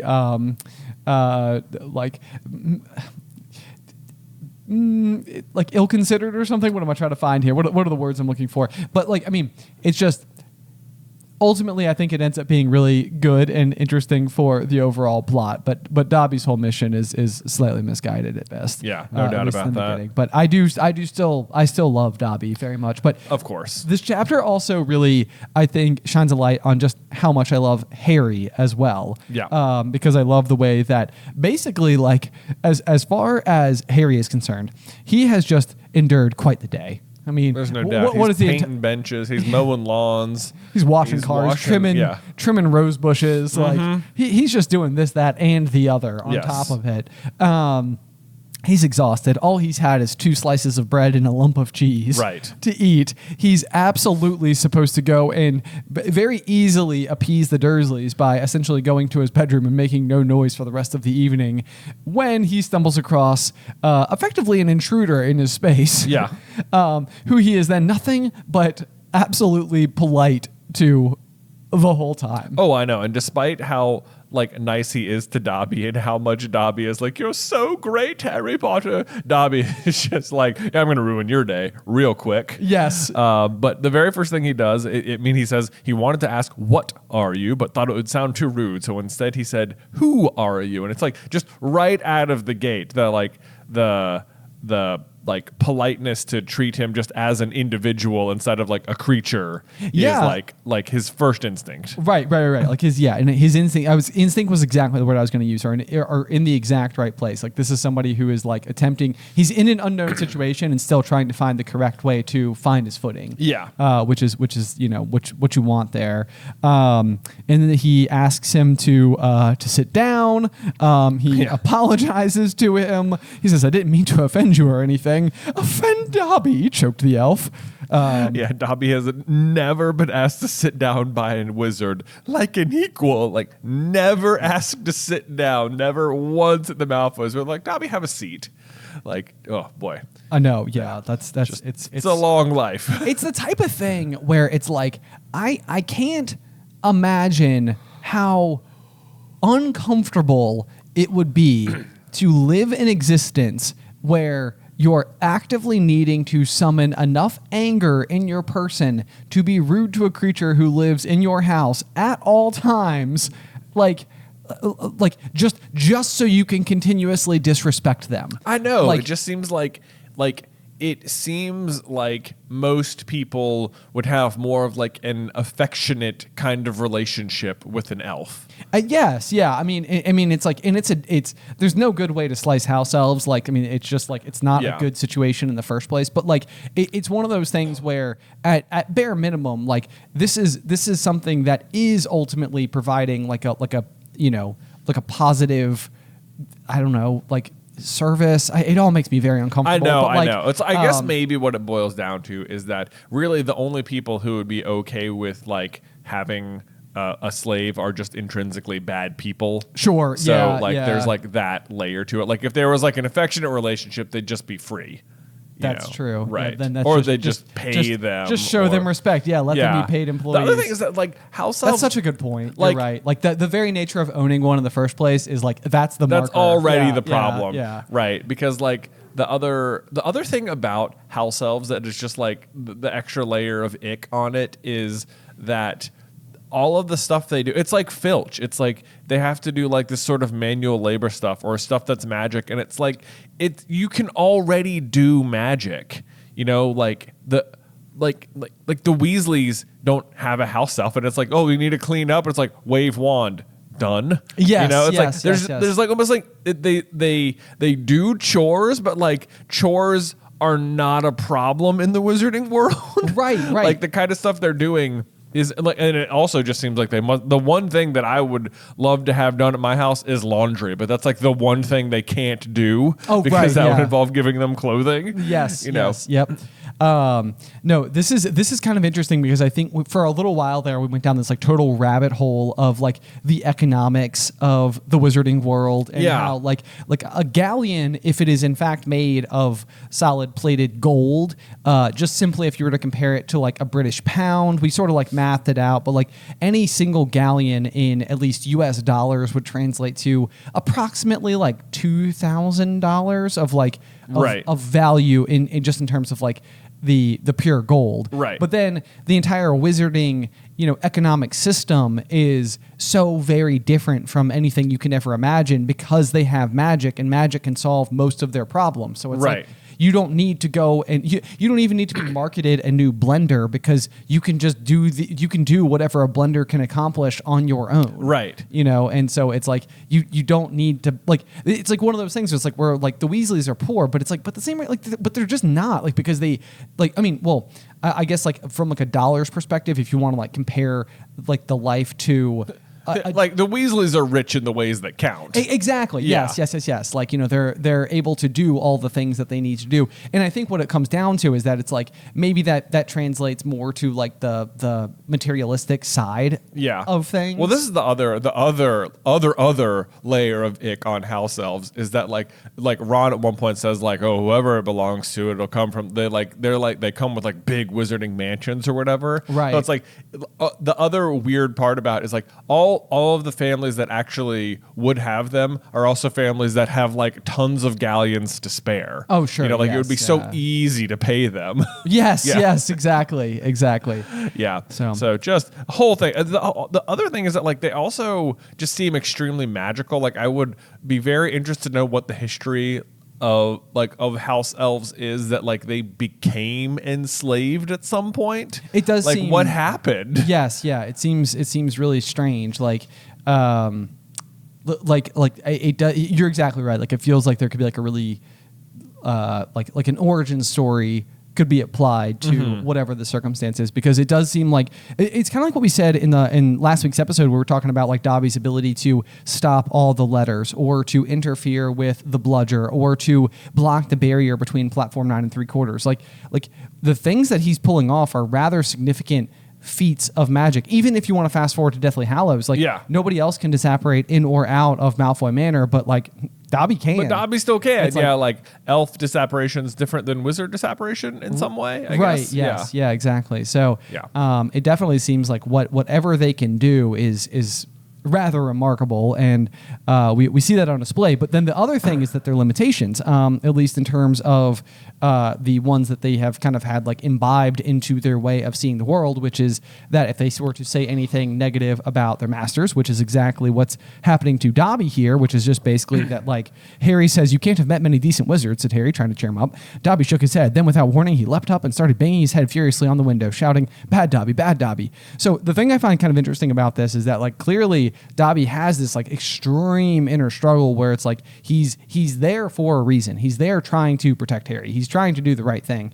and yet he still can't really speak counter to like the Malfoys. You can't even say who they are, apparently. Yes, he can't even. Right, correct. But like the thing that blows my mind is that he was even able to successfully make it to Privet Drive in the first place. And apparently has been able to make it there a bunch to intercept the letters all year. Right, exactly. So it's like what kind of blows my mind is like what must Dobby's like loopholes or like what is he figuring out as like ways that like what he is doing is both still following whatever orders the Malfoys have given him, like by being here in the first place. Like, if he can't say something negative about the Malfoys, I can't believe he could get there. So how has he been able to figure out how to get there? I know. Well, it's like if you go to like Order of the Phoenix, there's like one where like, you know, Sirius just wants Creature to get out of the room and is like, "Get out!" And like Creature is able to like loophole his way into that, meaning he can like leave the house altogether to go talk to Narcissa and Bellatrix. That's a good point. So it's like it could be something very similar to like that, or else Dobby is just straight up breaking the rules. Yeah, which is possible. The thing, I don't know why it reminds me of this, but there was that challenge when we were like in elementary school where they would like make you do the like you had to write the directions down on how to make a peanut butter and jelly sandwich. Right. And then like you would get in front of the class and like, you know, you don't realize how intense the teacher is going to be about this particular assignment, but like she will stand there or he will stand there with their like all the supplies, you know, so there's like a butter knife and a peanut butter jar and a jelly jar and like a loaf of bread in a bag, and you have to write down like reach forward and place your hands on the bag, undo the twist tie, open the plastic bag, reach your hand in and remove a slice of bread, you know, but like most people just jump to like pull a slice of bread out, and then like, you know, the teacher would stand there and like poke their hands at the bag and be like, how? Like can't do it. Right. Need instructions. So like I almost wonder if this is like House Elf logic, where like everything is very like literal to the tune of like exactly like you just said, like get out. It's like, okay. Yep. There you go. I will get out of this room and the entire house. Right. And while I'm out of this house, the thing I'm not supposed to be able to do, I can go and do the thing that I do want to do. Right. Yeah. Well, okay, here you go. He even says, sometimes they remind me to do extra punishments. Maybe when they remind him to do extra punishments, he's like, I'll go break some rules and then I'll have to do extra punishments. Oh, like, you know? yes.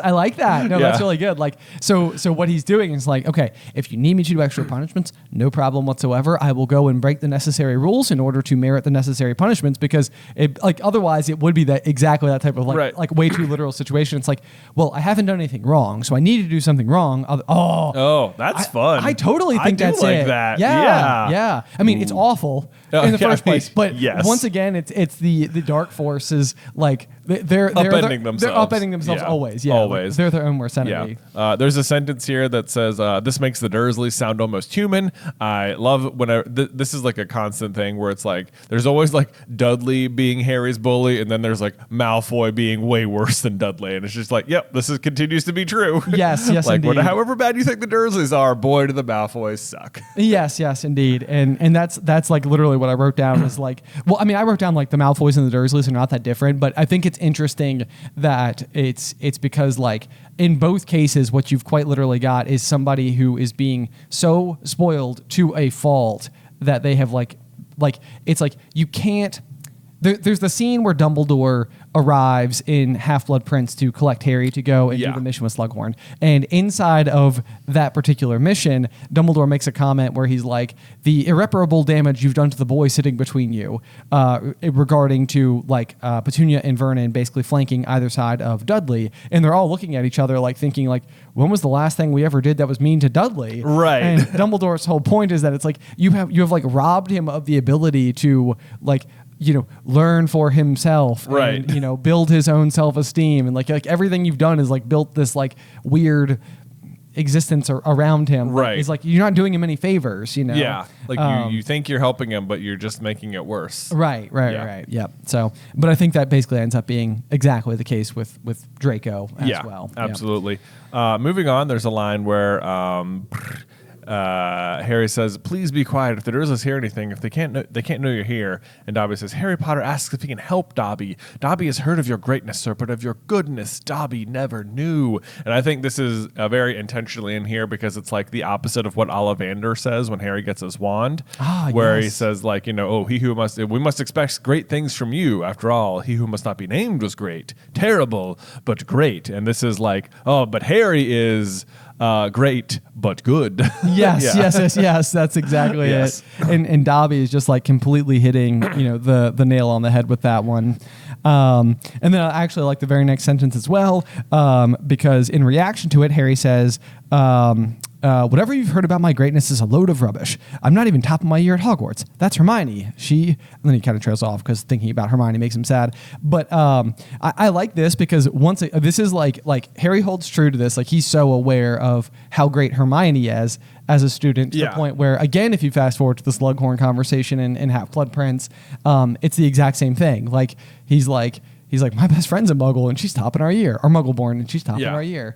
So anyway, I always love the praise for Hermione from Harry as just like a quiet from afar. There it is. Not a Hermione shippers over here. No big deal. We don't worry about that. We don't need to get into it. We don't. No big deal. That's not what we're going for or anything. But love that. And then of course the exact same thing happens with Ron. Like not 5 seconds later, where Harry goes to reference Ron, and then once again it's just too painful because he now has to think about how he hasn't talked to Ron all summer, and apparently Ron has forgotten about him, except he totally hasn't because Dobby has been stealing all the letters. Dobby has been stealing all of the letters. Okay, so there is something interesting in there. He says, Dobby says, Dobby heard tell, he said, Horace, that Harry Potter met the Dark Lord for a second time just weeks ago, and that Harry Potter escaped again. So that's true. But then 1 page later, I found this pretty interesting, was that is when Dobby is like trying to tell Harry about why he can't go back to Hogwarts, and he says, "There is a plot, Harry Potter, a plot to make most terrible things happen at Hogwarts of Witchcraft School of Witchcraft and Wizardry.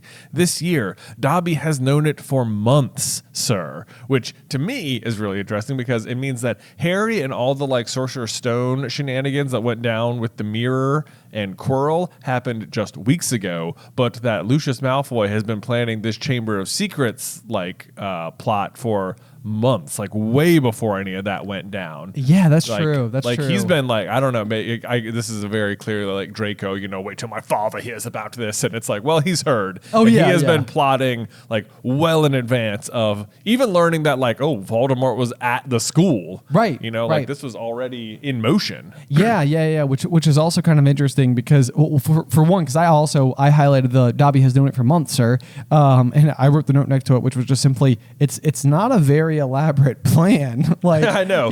It's like I'm going to have to work on this for months. How will I find myself in a position to plant a diary on a student going back to school? But let me wonder out loud so my elf can hear me. yes, exactly. I just imagine Lucius like in his study, just sort of like pacing back and forth, attempting to like put together this evil plot. Yeah. Which he must think is quite profound. And, absolutely. Okay. So then Dobby continues to be just the worst informant in the world, though. He's like, this is just such a pointless warning. It's like, you can't go back. There's a plot to make bad things happen. What's going to happen? Who's doing it? Like, Harry asks all of the obvious questions, and Dobby's like, I can't tell you any of that. No, why would you need reasons? Just believe me. I'm a weird elf that showed up in your room. Yes, the ambiguous messenger. I wrote down in response to that. Basically, it's so helpful to the overall plot that he can't answer this question. Yeah, because otherwise it would just sort of be like my master's the Malfoys, and then it would just sort of be like, oh, okay, the Malfoys are behind it. Well, then even this, Harry's just like, wait. It's not Voldemort, is it? And Dobby, or he who must not be named. And Dobby's like, not he who must not be named. And it's like, this drives me crazy because like Harry just immediately guesses the right answer, and it's just like, oh, how bad are we talking? Like Voldemort bad? Dobby's just like, well, no, not Voldemort. Tom Riddle, sir. Tom Riddle. And it's just like, dude. First of all, like it's the same person. You're being really vague on purpose here. Like he got the right answer. Just wow. Also, why he says not he who must not be named is because it's Tom Riddle, not Lord Voldemort. And I think it's crazy that Dobby knows Voldemort's identity. Well, I mean, I guess if he knows that it's Tom Riddle's diary, like that could be the case. But even that would be kind of interesting. I'm partially surprised maybe at your interpretation as well, because I think part of my mind was that he's saying like not he who must not be named, like because it's like not so much directly, but maybe somebody who was like his follower. But I also think he's talking about Lucius. That sort of Lucius. But the other thing that I just find to be interesting, and it was the way that you phrased it that made me hear it this way, is that it comes across and it's clearly written as a stammer, but it's also a double negative. It's not he who must not. Oh, be that's named. true. Yeah. So it's like it's that to me I think could be clever writing, where it's sort of like when you go back and look at it, it's like is it he who must not be named? It's like, well, it's not he who must not be named. Wink, wink. Well, I think Harry asks about this later. He's like, you said it wasn't Voldemort, and he says, I said it was, or he says like, it was a hint, it was a clue, Harry Potter, a clue, or something. Dobby was being helpful. You get it, you see? Yeah. It wasn't he who must not be named. Right. Yeah, so that's the big question, because if Dobby thinks it's Tom Riddle, that would suggest that anybody other than Dumbledore knew that Voldemort's true identity was Tom Riddle. But if Lucius has the diary, and I'm pretty sure it has the inscription that it belongs to Tom Riddle. I think it has his name like on the outside. Yeah. Right? Yeah. So, but I can't tell if I'm blurring that with like the movie prop. I know we own a movie prop that says Tom Riddle on You're it. right. Or maybe it says on the inside. Even so, Lucius must have looked. Almost certainly. Yeah. I mean, otherwise, how could Dobby know? Right. Do you think Lucius ever wrote in the diary? Oh, boy. I guess not. Well, clearly because he's announcing all of his very elaborate. Maybe he must have. I don't know. Oh, because like he knows it it will open the Chamber chamber, of Secrets, which I guess Voldemort could have just told him, but it seems a little unlike Voldemort to trust him with that level of information. It does seem a little. But I can't tell. At this point, as a reader, so if you go back to like 10-year-old me reading this book or whatever, 12-year-old me, I still see Lucius as formidable. Now, as an adult who's read the story a million times, I'm like, Lucius is a moron. Yeah. Like, he's just not that impressive. Right. Like, he has wealth, but he's like, I never think of Lucius himself as being terribly powerful or even capable. Not really. He was just like, like he just has resources, basically. Yeah, basically. He's just like a money pit. So yeah, the question, did Lucius write in the diary?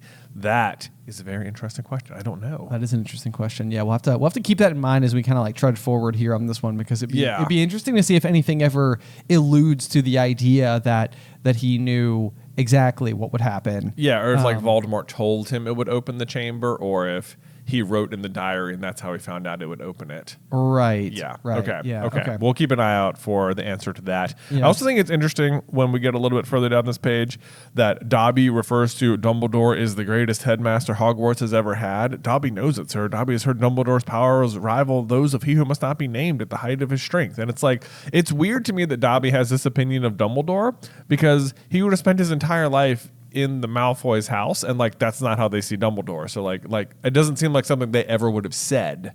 Right. So how is Dobby able to surmise this particular opinion when he probably has never been presented with it? Right. Like he couldn't have been exposed to this opinion, it seems like. Right. But that's the thing about Dobby that's really unique is that he doesn't, like, you know, especially when you compare him to Creature, who has clearly like, well, and I mean, I guess what it must mean with Creature is that Sirius's mother must have treated Creature with enough respect that Creature took to her belief system. Sure. Which I guess is a little bit of a different story from what we have going on here with old Dobbert, as it were. But the thing that always blows my mind, about Dobby is that basically it's like, I mean, he really like, he does think for himself. Like, I mean, he does seem to like make his own opinions and like whatever. Like it almost seems like even as much as he's heard about Dobby, it's like where from, you know, like about Harry. Yeah, rather. Yeah. Like, you know, he knows about like his greatness, but not about his goodness. Yeah. You know, like I guess. Well, I guess eventually we know that Dobby knows Winky, like, right? Or do they just meet at Hogwarts? No, because they're trying to get a job together. No, I think they meet at Hogwarts because Dobby's okay. employed at Hogwarts basically immediately, right? It's not immediately. Is it not? No. Okay. Because he's just sort of like disappears for book 3 and then comes back in book 4. Okay. So like right. maybe there's some sort of like inter-house elf communication system or something. Right. Yeah. More information we could learn in that backstory. Yeah. Okay. One of the other things that we just jumped over just a little bit was that after Dobby says it's not he who must not be named, or not he who must not be named, Harry asks, he hasn't got a brother, has he? And I literally wrote, LOL, can you imagine?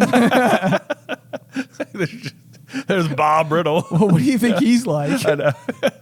He's just like a regular guy. Wouldn't that be crazy if like Tom Riddle Sr. just like married a Muggle woman and had another child? Especially like, if they were like a wizard. Oh my gosh, that sounds like some spicy fanfic. It does. Over there. It does. Yeah. That would be. Oh man, it'd be so interesting. Oh yeah, if they were a wizard and it's just like, oh. I don't terribly hate it. I don't hate it. it. That feels like a string to pull on. He hasn't got a brother, has he? Harry is sometimes good at predicting the future, so who knows? He is by mistake, of course. Let's see here. So then, at this point in time, let's see here. Let's see. This is where Dobby reveals that he's got. Well, no, it's Uncle Vernon comes up in the room and is like, "What the devil are you doing?" And Harry is like, "See why I've got to go back? It's the only place I've got." Well, I think I've got friends, which I just highlighted as like, what a weird thing to admit in the moment that you're like, I'm not sure if I have friends. Why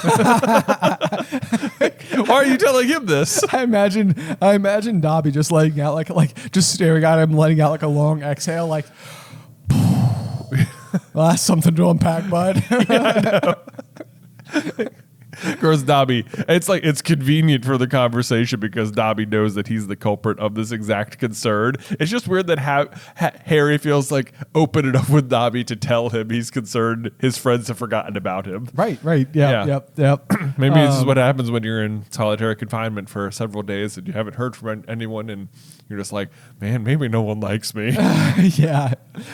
All right, Dobby, you're my new best friend. You're my new best friend. You've been appointed. That's it. But then, of course, this prompts Dobby to basically tilt his hand a little bit and say, friends who don't even write to Harry Potter. Said Dobby slyly. Yeah. Aha, my Wait evil scheme. Yeah. Wait a minute is literally what Harry says in reaction. This is where we discover that, of course, Dobby is the one who has been stopping all of the letters. And I do love the description of what Dobby has done.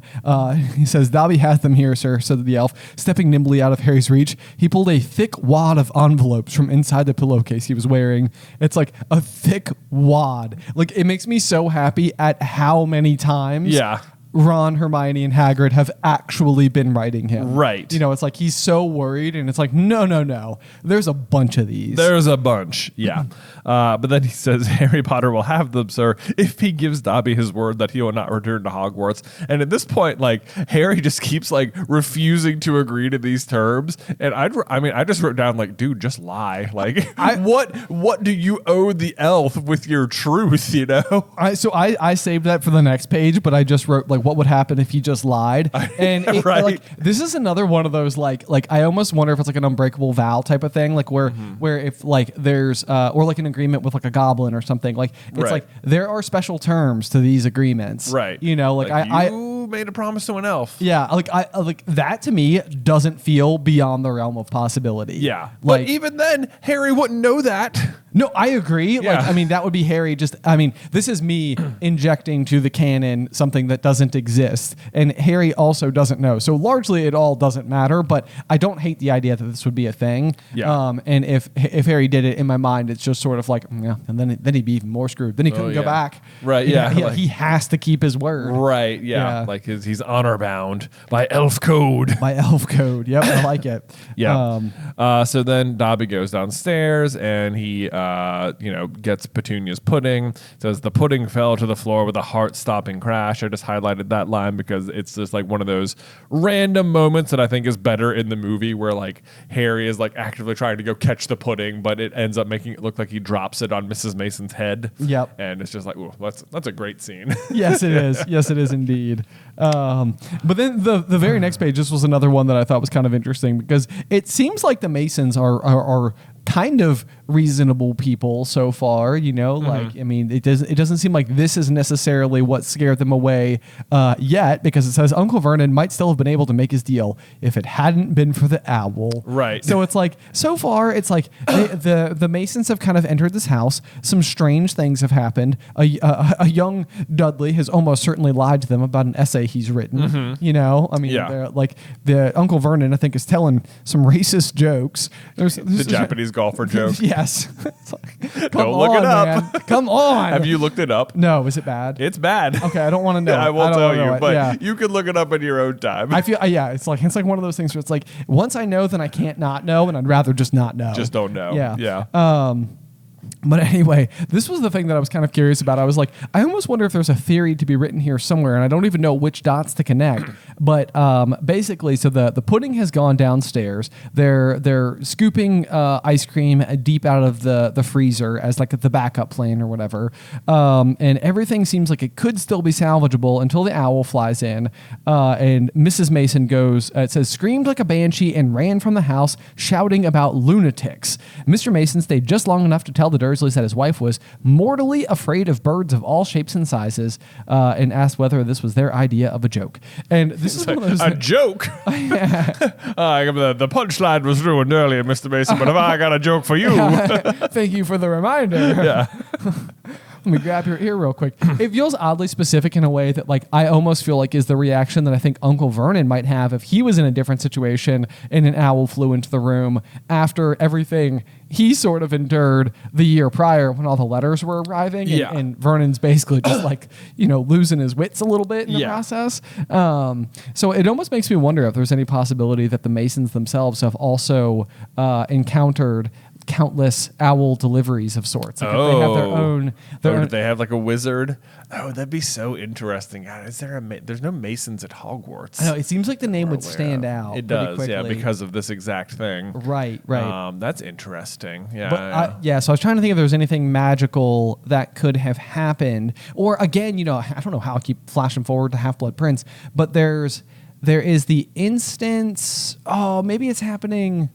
Maybe it's happening in real time in Half-Blood Prince, where like the Muggle Prime Minister's like aide or second in command or something thinks he's like a duck.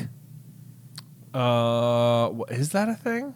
Isn't it something like that? Like Yeah. he's behaving in like a really kind of like an unusual way or something, and the Muggle Prime Minister's like, he's just tired from all the campaigning, and it's like, He's not tired. He's not tired, Yeah. right? So it's like maybe been magicked. somehow, some way, it feels like Mrs. Mason has had a run-in with some kind of magic that has made her mortally afraid of all birds of all shapes and sizes, which is just a I don't know. I just thought it was an oddly specific thing, or very unfortunate if you're the Dursleys that this happens to be the case. Otherwise, it could have been quite interesting that an owl flew in and dropped an envelope on you. I know, yeah. Like, what if she wasn't afraid of birds? Like, was that an owl? It's like, well, that was really cool. This place Yeah. is interesting. Yeah, did it carry a letter? What's going on? Does the letter say something cool? Yeah. What does it say? What does it say? Is it a request for drill orders? Yeah. Impressive, Vernon. Yes. All right. Anyway, the contents of the letter is so annoying to me. It says, "Dear Mr. Potter, we've received intelligence that a hover charm was used at your place of residence this evening at 12 minutes past 9. As you know, underage witches are not permitted to perform spells outside of school, and further spell work on your part may lead to expulsion." And it's just like, I hate everything about it. Like, the unfairness of the underage rule is so dumb. Like, they don't even know he did it. They're just like, obviously they don't know who did it because Harry didn't do it. And he's just, it's like immediately guilty until proven innocent. Like, Yeah. there is no, like, it's not like someone shows up and is like, let's just check your wand real quick or something, which they can do. They can yeah. do. Priori incantatum. Yeah, they it's could like- just priori incantatum this and be like, whoops. Okay, what happened? Right. Yes. Dobby. What? Okay, that sounds like the Malfoys.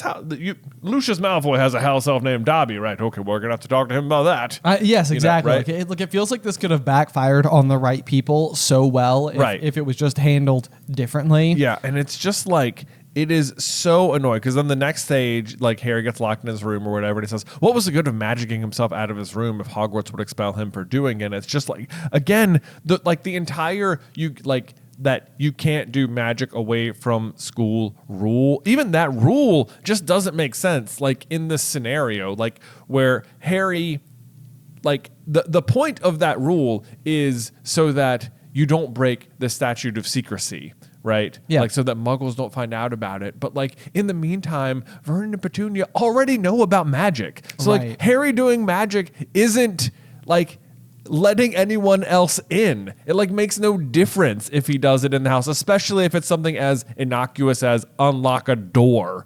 You know, it's not like they don't know. Right. It feels to me like the system could break down so very quickly. Like, even just take, for example, like, what do Hermione's parents tell their friends about where Hermione goes to school? Right. You know, it's like, I mean, like, they have no ill will, clearly, Yeah. towards anybody in the wizarding world. Like, I don't think that they're remotely ashamed of Hermione for being a witch. Like, it seems like the type of thing where it'd be like they would be excited to maybe tell their friends and family, or even like when Lily gets the letter, like, the parents are so proud that there was a witch in the family. Right. Like, even if they say, like, "Oh, we sent her to boarding school," it's like, where?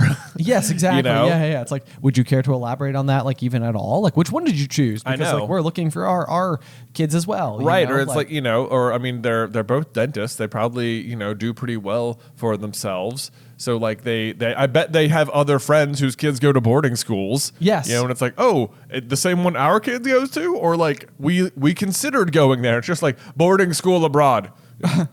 Please don't ask more questions. Don't ask questions we can't answer. Yeah.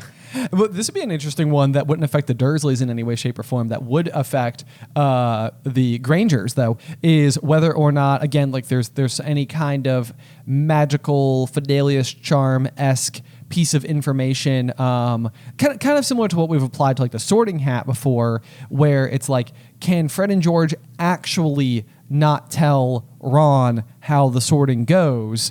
Because there is, like, a charm on it so that, like, kids don't come into the sorting pre-prepared to attempt to, like, sway the hat one way or another. Right. Like, what you need is the genuine, authentic experience of walking in for the first time, having no idea what was going to happen. If this was sort of similar to Muggle-born families, where it's like they know that their child is a witch or wizard, but they can't share the information with anybody. Right. Which, like, wouldn't affect the Dursleys because they don't want to share the information with Right. anybody. But it would also mean that they were incapable of doing so even if they did want to. Sure. Which, that could be kind of interesting. Could be. in Yeah, its that own could be way. something like that. Yeah. Yeah, that like just stops them from telling them. And I don't really mean it for any reason other than like, the statute of secrecy is so vitally important, and clearly like, there are plenty of students at school that are in fact Muggle-born, which just in some way in my mind presents like if this hover charm is such an issue, like it feels like there's a lot of liability attached to just any like the parents of any Muggle-born students. Yeah. Well, the other thing that's especially frustrating about this particular situation is that, like, the hover charm gets noticed by the Ministry as a spell done by Harry, but, like, the apparating doesn't. Oh, yeah, that's true. Yeah, like, shouldn't because, and I mean, we've already sort of even talked about in this episode that, like, elf apparition is different than wizard apparition, but, like, clearly elf hover charms are the exact same as wizard hover charms because that registered. But it's like, if it was an apparition, then it, like, they should immediately be able to know it's not Harry. Right. Like, because Harry can't do it. And it's like, and Dobby's apparently been doing this all summer outside the house and like doing something to stop the owls, apparently not magically. Oh my gosh. Dobby's tackling like, the owls. He's like on the gutter, like just like free falling off. Oh my gosh. I know, it's so true. Yeah. So I don't know. That's a good point as well, because I mean, this is the thing about the whole the trace is that it does feel like it's wonky in its rules at best. Yeah. And it absolutely is. It largely seems like it's like one of those things where it's like, what we really need to do is find a way to tie one arm behind Harry's back while he's home. Yeah, for the summers. that feels like the real purpose of it. Also, not for nothing, if Dobby actually just wanted to stop, like, force Harry not to go to school, all he had to do was come back the next night and do another hover charm, That's true. Right? That's true. And then, like, guess what? Now you're expelled. That's it. Enjoy. We'll never be able to prove it otherwise. Yes. Other tiny little Easter egg about this. I mean, it's not really an Easter egg, but Mafalda Hopkirk is the one who the letter is automated from. This is the person that Hermione ends up polyjuicing during the Ministry heist in Deathly Hallows. Yes. I have always just found to be particularly interesting that it's sort of like there's even a piece of it like where when they discover like, oh, I am Mafalda Hopkirk, like Harry could have been like, you. Well, she's also the one who it's so funny. Yeah, Mafalda Hopkirk's like job at the improper use of magic office is like a good bit of continuity throughout the books. It is, yeah. I think she's also the one, or the letter is also signed by her for the use of the Patronus charm. Yes. When the Dementors show up too. Yes, So it's like she does show up a few times. It's just like, oh, it's just good. It's good that you were consistent in that. I know. And she, you know what? She's doing her career well. Yeah. Well, obviously she's not even there. This is clearly automated because it's 9:12 at night. I know. Yeah. That was the other thing I kind of wondered about was like what technology or it like even magic is in place that this was able to be like orchestrated and delivered so swiftly. Yeah. Right? Like somewhere at the Ministry, it was like a quill was like, whoops, time to accuse somebody. Yes. It's like Mafalda's going to walk into work the next morning and be like, all right, who did I expel last night? Yes, exactly. Yeah. It's like, oh dear, what? Harry Potter. Oh. Whoops. We should, even that. It feels like she should have walked in and been like, that's probably not good. Yeah, it's like we should hang on. I need to talk I to should somebody. look into this one. Yes, yeah. Yeah. We can't expel him. Right. But either which way, once again, as I brought it up so many times, this threat of expulsion versus like the threat for Harry's life continues to be such a prominent worry for the first half of the series, where later all we have to do is worry about him being killed. You know what is crazy is that Harry is constantly worried about being expelled for these like minor infractions, like being out of school or being out of bed in the middle of the night. Meanwhile, like Umbridge is there for the entire year and never expels him. That's true. That's true. Like at any moment, she could just be like, "See ya." Yeah, and she would have loved to as well. So right, like somehow she can't come up with a reason to do it, despite punishing him in many other ways. Right. Yeah. As we scoot forward a little bit, though, Harry's punishment is deplorable. They put bars on his bedroom window. They fit a cat flap to the bedroom door so that small amounts of food could be put in a few times a day. They let Harry out to use the bathroom morning and evening. I just wrote after this, they could legit be arrested for this. I mean, it's genuine torture. It's just solitary confinement. Yes, and like imprisonment. So it's like, This is like one of those where if there was any way to just like flag somebody down from there, it's like, well, you can just get the Dursleys. I mean, they could just I know, right? solve that problem. Right? Yeah. It feels like, I mean, I don't know if this is the other part is it's like he feels like so trapped, like, well, I can't magic myself out of the room because then I'll be expelled. But it's like, but otherwise you're just stuck in the room. And then you're also not going, which is as good as expelled. Yeah, it's because it sounds like at present, I'm pretty sure Vernon actually says specifically that he is not going back. Yeah. So he says exactly that. He says, "I'm locking you up. You're never going back to that school, never. And if you try and magic yourself out, they'll expel you." So I don't know. Maybe the words are just trying to trap Harry in the room for just long enough until we get yet another of 2 for 2 in this book so far. Cliffhangers. A cliffhanger ending, which I absolutely love. So Harry is eating his stone cold soup. And poor Hedwig is having to endure the same. Absolutely poor Hedwig, who has been in a cage for weeks. Yes. And like a small cage. Not good. Not good. Bad for birds. Bad for birds. They need to fly. But then Harry is, as ever, having one of his, and this is honestly like it's kind of that paradox, Dobby's paradox I was talking about at the very beginning, which is basically Harry's having a dream that he's like on a show in a zoo with a card reading underage wizard attached to his cage. People goggle through the bars at him as he lays starving and weak on a bed of straw. And and Dobby's in the crowd. And the basically idea here is that Dobby is like, Harry Potter is safe. And it's like, yeah, but this is not good. Right. Like, it's like, okay, so maybe he's not in mortal danger anymore, but like, the quality of life is so low. There has to be a middle ground between these two particular problems. But then inside of his dreaming, he opens his eyes to see none other than the freckle-faced, red-haired, long-nosed someone. Ron Weasley was outside of Harry's window. What? I love it. Man, tune in next week. I know. This is a good chapter. Yeah, the Burrow is a good chapter. That's chapter 3 coming up next week.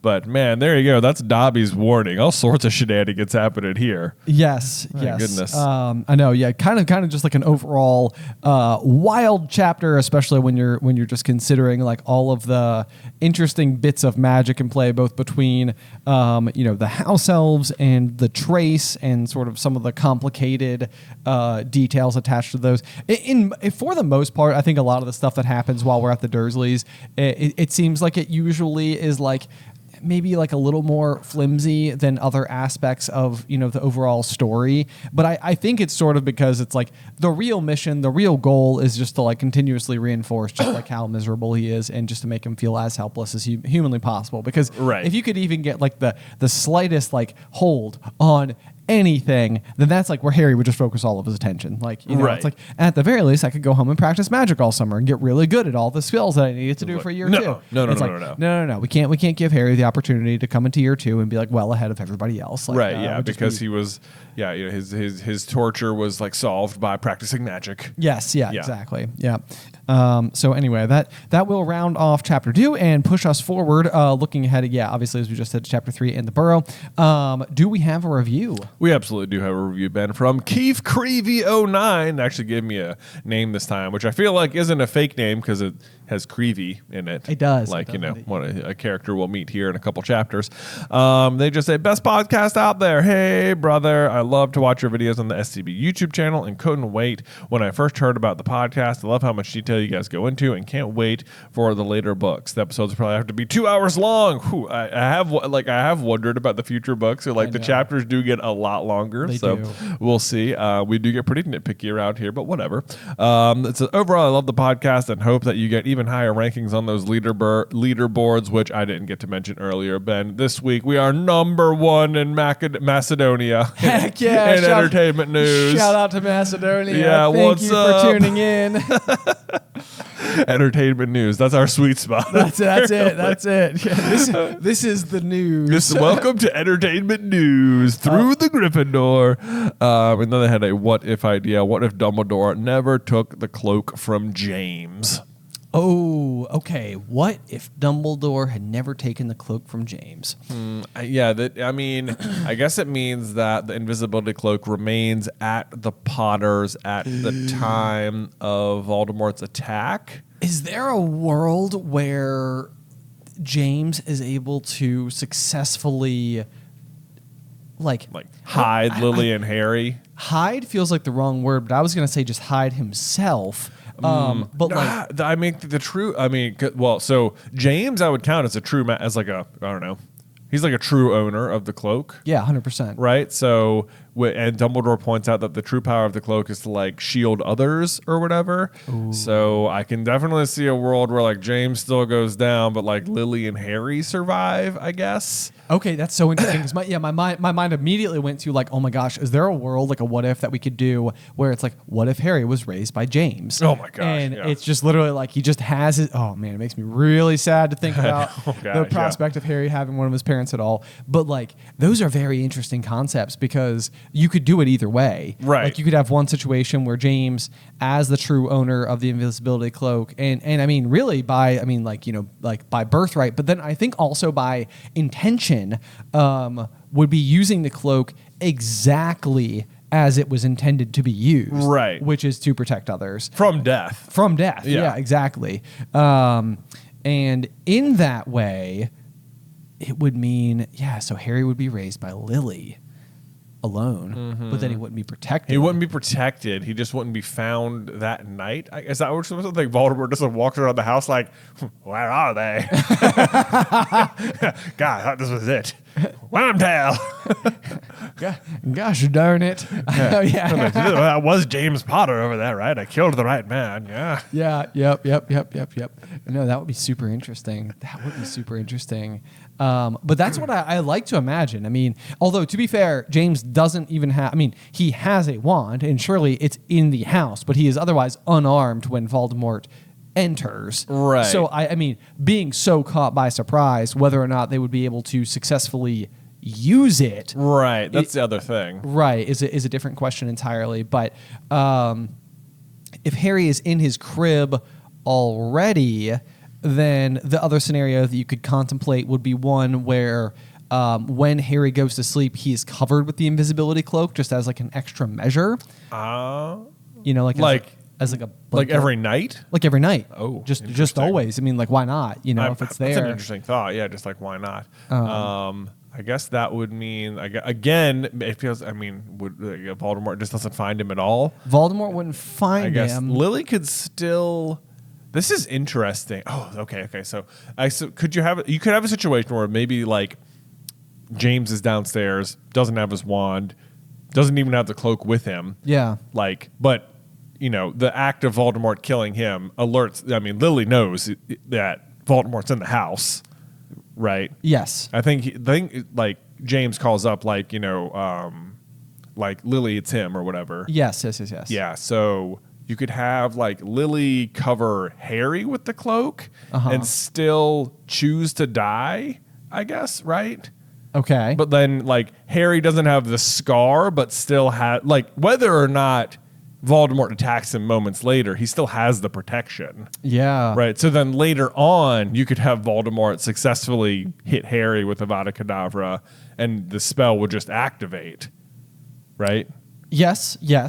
So, you could have, instead of it happening moments later, which is what typically happens, I suppose there could be a world where Harry, goes to school 10 years later, and the first attack is just by Voldemort Prime, and it won't work then. And then at that point in time, Harry's a lot less famous. Oh, that's true, because if Voldemort doesn't attack Harry, then he doesn't fall. He doesn't lose power. Ooh, Yeah. That's interesting. Yeah. Which, that's its own... Yeah, so then Voldemort Prime is the one attacking him.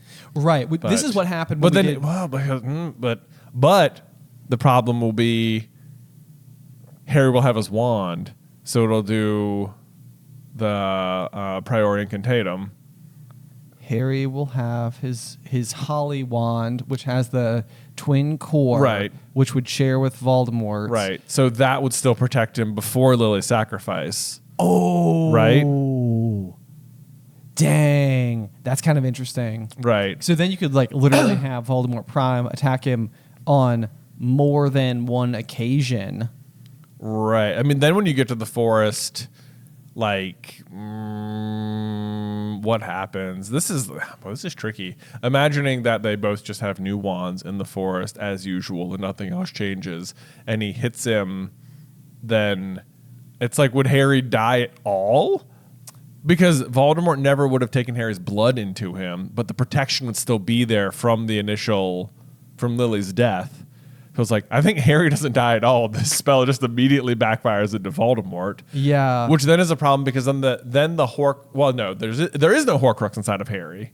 There's no Horcrux inside of right. Yeah, there's no Horcrux inside of Harry, but Nagini would still be alive. Right. At that point in time. At least assuming every other thing continues to go the same way. Maybe Nagini wouldn't be there because Nagini is part of him hiding in the forest because he falls. Maybe Nagini wouldn't be there because... So the other Horcrux would probably be like just another item then. Like there's no Nagini at all. Oh, I see what you're saying. Right. Because Harry's death was supposed to be the creation of the 7th Horcrux, but Harry never died as a child because Voldemort couldn't find him because he was covered by the invisibility cloak. Right. But he's still protected by Lily's sacrificial love protection. Right. Just unbeknownst to anyone. So at this point in time, Voldemort basically has to find someone else to create the 7th Horcrux with. Yep. So at that point, possibly Dumbledore does more research. I mean, this always or goes maybe back. he just never made the 7th Horcrux because he's still just waiting to find Harry. Or he's waiting to find Harry. Yeah. Oh, man. See, that could be interesting. Is there a because once again my mind goes to the Sword of Gryffindor because as ever he's looking to complete the set, which would be like the most Voldemort thing ever to do. But like that, what would be really interesting about that particular situation is that then instead of it being the Elder Wand showing its allegiance to Harry, instead you could have a situation where Voldemort thinks he currently has the Sword of Gryffindor and would go to pull it out, and yet Harry would actually feel it materialize like in his own belt loop or something. Oh, man. And then Harry has the Sword of Gryffindor. Oh, that'd be great. That would be pretty sweet. That's pretty good. That would be pretty sweet because that would be the sword would be revealing itself to a true Gryffindor in need, and Harry would be a true Gryffindor in need. Oh, man. Okay. That's kind of fun because then Harry would like literally like double, like he'd have like a wand and a sword in hand, and a wand, which would be exactly like Gryffindor himself. Oh, you're right. Because that was why he had a sword in the first place. And then you could even see a situation where like Voldemort like Avada Kedavra somebody blocks it with the sword kills his own Horcrux. Right? Man, it's pretty good. And then I don't know, he would destroy that one, and then he'd get all upset, and then he would attack Harry again, but now Harry just takes the blow for real, but it doesn't matter because the sacrificial protection's there, and then Voldemort just backfires it into himself. That's exactly it. Yeah. Okay. There we go. Well, that was a great question. Man, that was a good question. That was a fun ride for me. I was like, wait. Hopefully that came across as organic. That was all just completely on the fly, but that was pretty fun. I love it. And the Sword of Gryffindor is one of those artifacts that I'm just positively obsessed with. Oh, yeah. It's a very good one. It's so cool. So anyway, yes, absolutely great question. In the future, if you too would like to both leave a review and also tuck a little question inside of there, we would love that. And we will attempt to read it and answer it here at the end of one of our shows. We sure will. God, that one just feels like it could be a video at some point. Just there like, you go. what if James had the invisibility cloak? Yes. There you go. I mean, I'd click it. Me too. All right. Well, you guys, thank you so much. And especially thanks to Keith Creevy there for his excellent what if suggestion. Otherwise, I think that's going to do it for us here for Chapter 2 of Chamber of Secrets. Join us next time for Chapter 3, The Burrow Through the Griffin Door.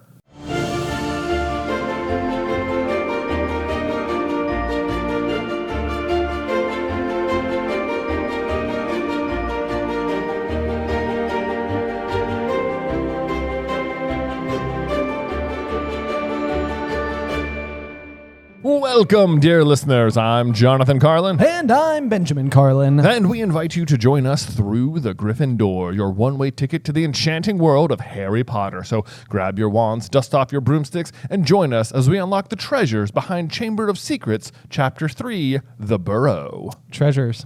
Yeah. You changed it up a little bit there? I did. Actually, I changed it up last time. I don't know if you caught it then, but I did. Yeah, because I was like, otherwise, I was saying secrets for Philosopher's Stone, but then I'm like saying it twice, and it just sounded weird. Okay, now I feel so silly if I also recognized it in the last one. If I didn't realize you did it in the last one, I almost kind of love that. Oh. But if I've now caught you twice doing it, that would also be like mildly embarrassing. It's like, ha! Look, you changed the thing. It's like, yeah, we've covered this. The question will be if in Prisoner of Azkaban, if I go back to secrets, or if I stick with treasures, or if it's like maybe this is an a word I change per book or something. Oh, I kind of love that. I love that. That could be something kind of like fun and exciting to look forward to. I know the intro change. The intro change. What are they going to do next? What? That being said, though, Jay, I am so very excited for Chapter 3, The Burrow of Chamber of Secrets. I think that this is a just truly delightful chapter of Harry Potter where we get to see the first ever, the collection of Harry from number 4 Privet Drive via the turquoise flying Ford Anglia vehicle, a la Arthur Weasley.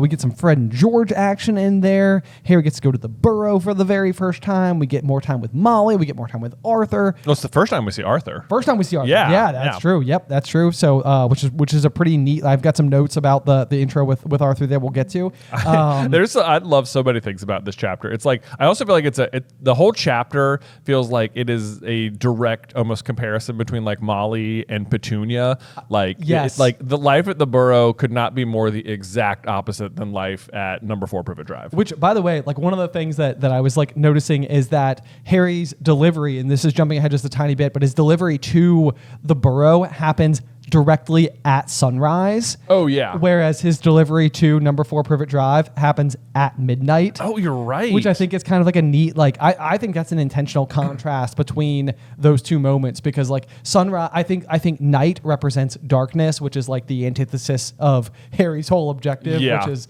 driven by like light and positivity. Yeah. And so to me, the fact that like the sun is like just starting to come over the horizon as he's like arriving at the Burrow, like right. that's like neatly tying together. It's like the long night is over a little bit, you've been delivered from your parents' wreckage, 10 years of dark night, and now, boom, the sun is rising as you arrive at the Weasleys. Exactly. Yeah. That's pretty cool. The red sun as you the arrive red sun. at the Weasleys. Oh my gosh, the red sun. Oh man, it's almost one of those things where like if Harry like is the red sun to the Weasleys, like the family full of children. Yeah. Because it's like he doesn't have the red hair, but if he's like the red sun, he's the black sun. Oh yeah, that's right.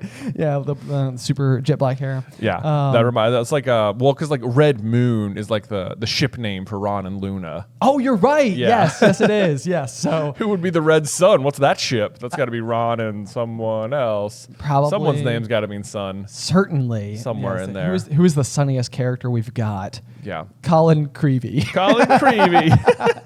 Boy, that's a ship you don't see often. Yeah, that's not the most common one. Nope. But anyway, so I'm excited to talk about this chapter. I think there's a lot of like really good stuff packed in here.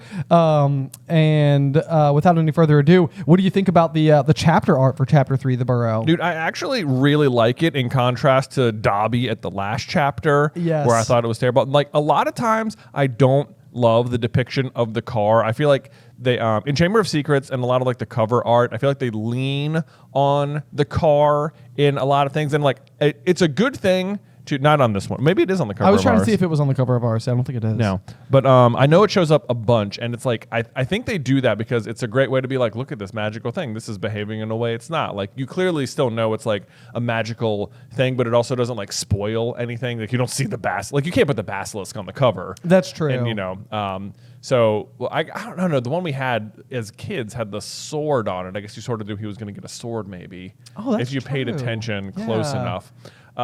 This one, I guess the one we're looking at, our cover right now. I don't know if we've talked about it since we've started doing Chamber of Secrets, but it's the same style. It's like this sort of like pencil, really nice artwork, and it's got lots of like Easter eggs in it, so you can see like the spiders and Dobby and Draco, and I guess there is a snake.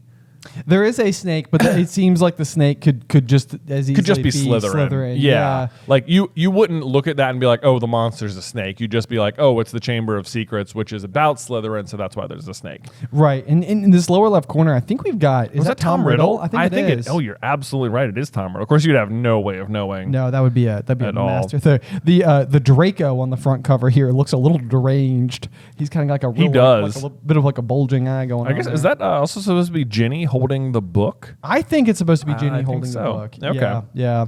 So anyway, but People can't see this. This is great podcast talk. I know. Yeah. Let's describe an image for you. No, but going back to our chapter art, just to continue to do this exact same thing, I do like the image here. One of the things I do always find interesting is that it's like I in my head have just made the car blue because of like the films. Yeah. And a lot of the other depictions. But so the turquoise does always throw me off. Like I can never imagine what it would look like if they flew up in like a purple car. Well, turquoise is like a blue-green. Is turquoise a blue-green? Yeah. I think I've done this before. I don't even think this is the first time I've...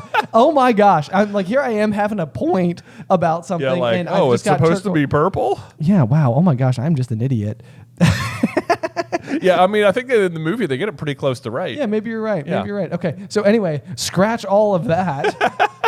Apparently, part of my brain wants to picture the car as purple. As purple, yeah. That's so funny that like your whole life you've been like, I don't know why they made it blue. Like it says turquoise, it's purple. It's purple. Come on. Yeah, I don't know what word am I even thinking of that would be adjacent I know, like to turquoise. what purple color starts with a T? There might be a very light shade of purple on my face right now due to the sheer embarrassment pouring out of me. That is such like a glass shattering where you're like, what? Dang it! It's just this weird gap in knowledge. I know, that's so silly, and it's like I don't even think. I mean, yeah, like I don't know. I now just feel like anyway. It doesn't matter. All right, so let's move right ahead on. Yeah, let's just dive on in.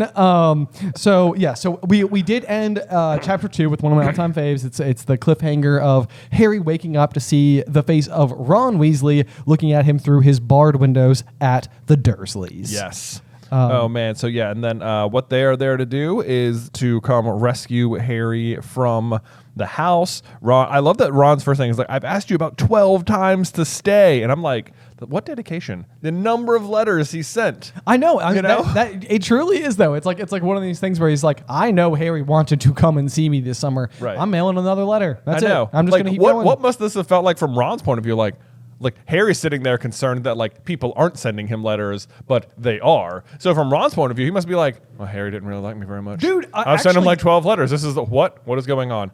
Oh God. Think about this though, literally, because you'd also have Ginny, who's been like gushing over Harry like all summer break. Yeah. And so from Ron's perspective, he's coming home being like, yeah, remember that Harry guy we met on the platform? He's like, that's Harry Potter, and he is my best friend. Yeah. And then Ginny's like, oh my gosh, I can't wait. Like, I'm going to school this year. I'm going to meet Harry Potter. I can't wait to meet Harry Potter. Yeah. And Ron's over there like, yeah, well, I don't know if we're gonna. I don't know if you actually liked me. I know, like, gosh. You know, like that would be so tough. Thought we did the chess match together. We had the chess match. We had a moment. I thought, but I know, yeah. maybe I don't know. Right, when we won all those points, you know, House Cup. I know, man. Hermione. It seemed like we were pretty tight. I wonder if he's ready for Hermione. I know. But I guess part of his rationale is that he doesn't think his owl Errol is maybe making the trip. Although Errol missing the trip 12 times would be kind of like, dude, get another owl. Yeah, at that point in time, which they did get Hermes for Percy, which is like one of those. I just highlighted it as like a trivia fun fact, simply just because it's like if you were to ask me off the cuff, what is the name of Percy's owl? I don't know if I could always pull it off. Oh yeah, Hermes. Yeah, that'd be a tricky one. That's a tricky one.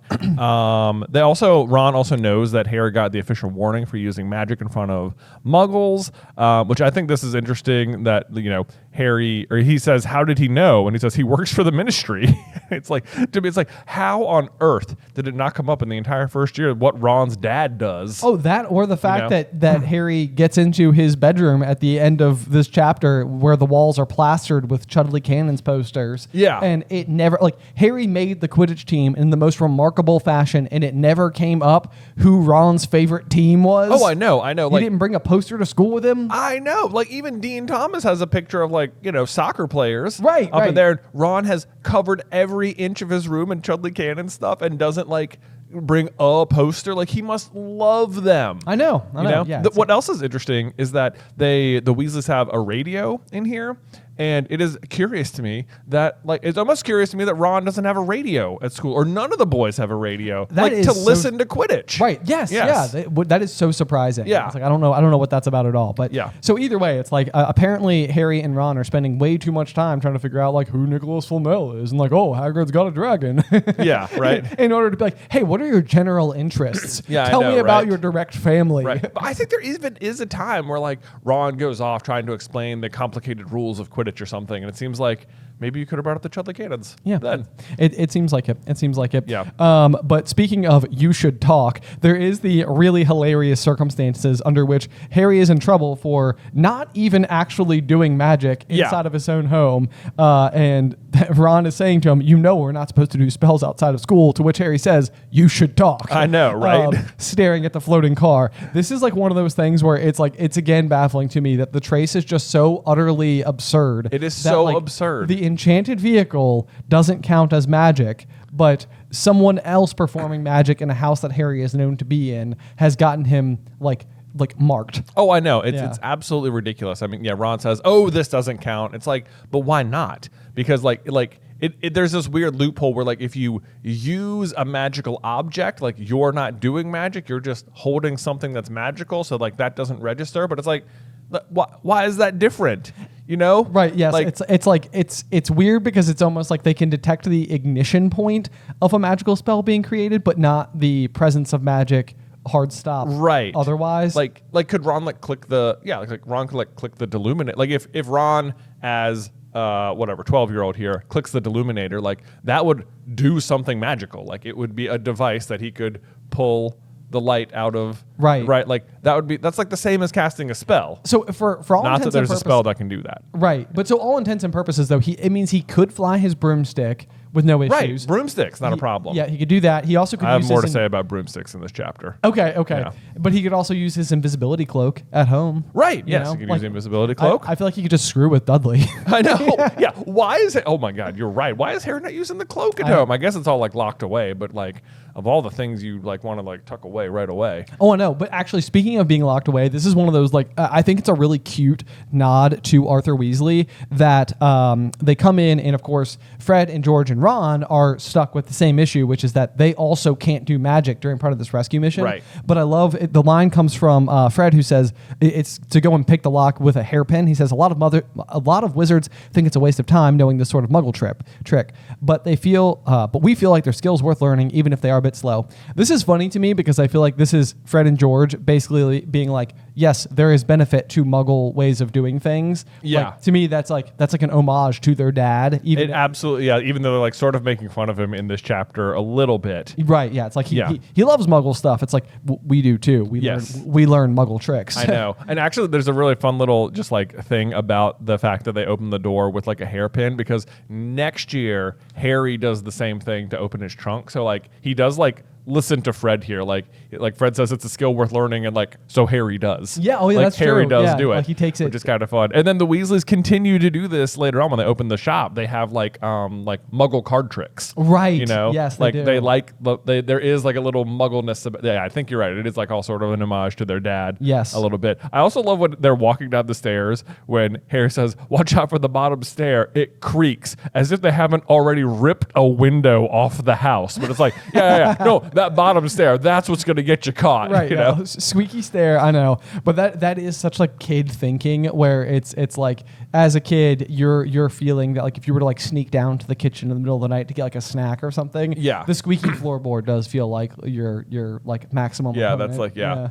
Oh, but I do this sometimes. Like I'll like if I go to the bathroom in the middle of the night and I'm like, do I flush or not? Like if I flush it, it could wake somebody up. Oh my gosh. You know? Yes. But then like in the morning, like if I have to go wake Luke up for school, I could be in his room being like, "Luke, time to get up," like physically shaking him, and he's like dead asleep. Yeah, not you know what? Yeah. The toilet's not going to do it. No, I know. But I have the exact same issue because my bathroom is on the exact. It shares a wall with my daughter's Addison's bedroom. So Oh, it's man. like, yeah, it's like this is way too That's close. a little closer. Yeah, indeed. So anyway, bathroom conversation aside. Yeah. No, the other thing that I really like though about Fred and George here is just their overall like willingness to help. Like they are so in their element throughout really this entire scene. Yeah. Like they pull up and it's just like, all right, Harry, ask George. Like just basically like as if you didn't just pull up in the middle of the night in a flying car. Right, yeah. As Totally if normal. Completely Whatever. ordinary situation. Yeah, I mean, they stealthily get in, pick 2 locks, and get all of Harry's stuff up the stairs,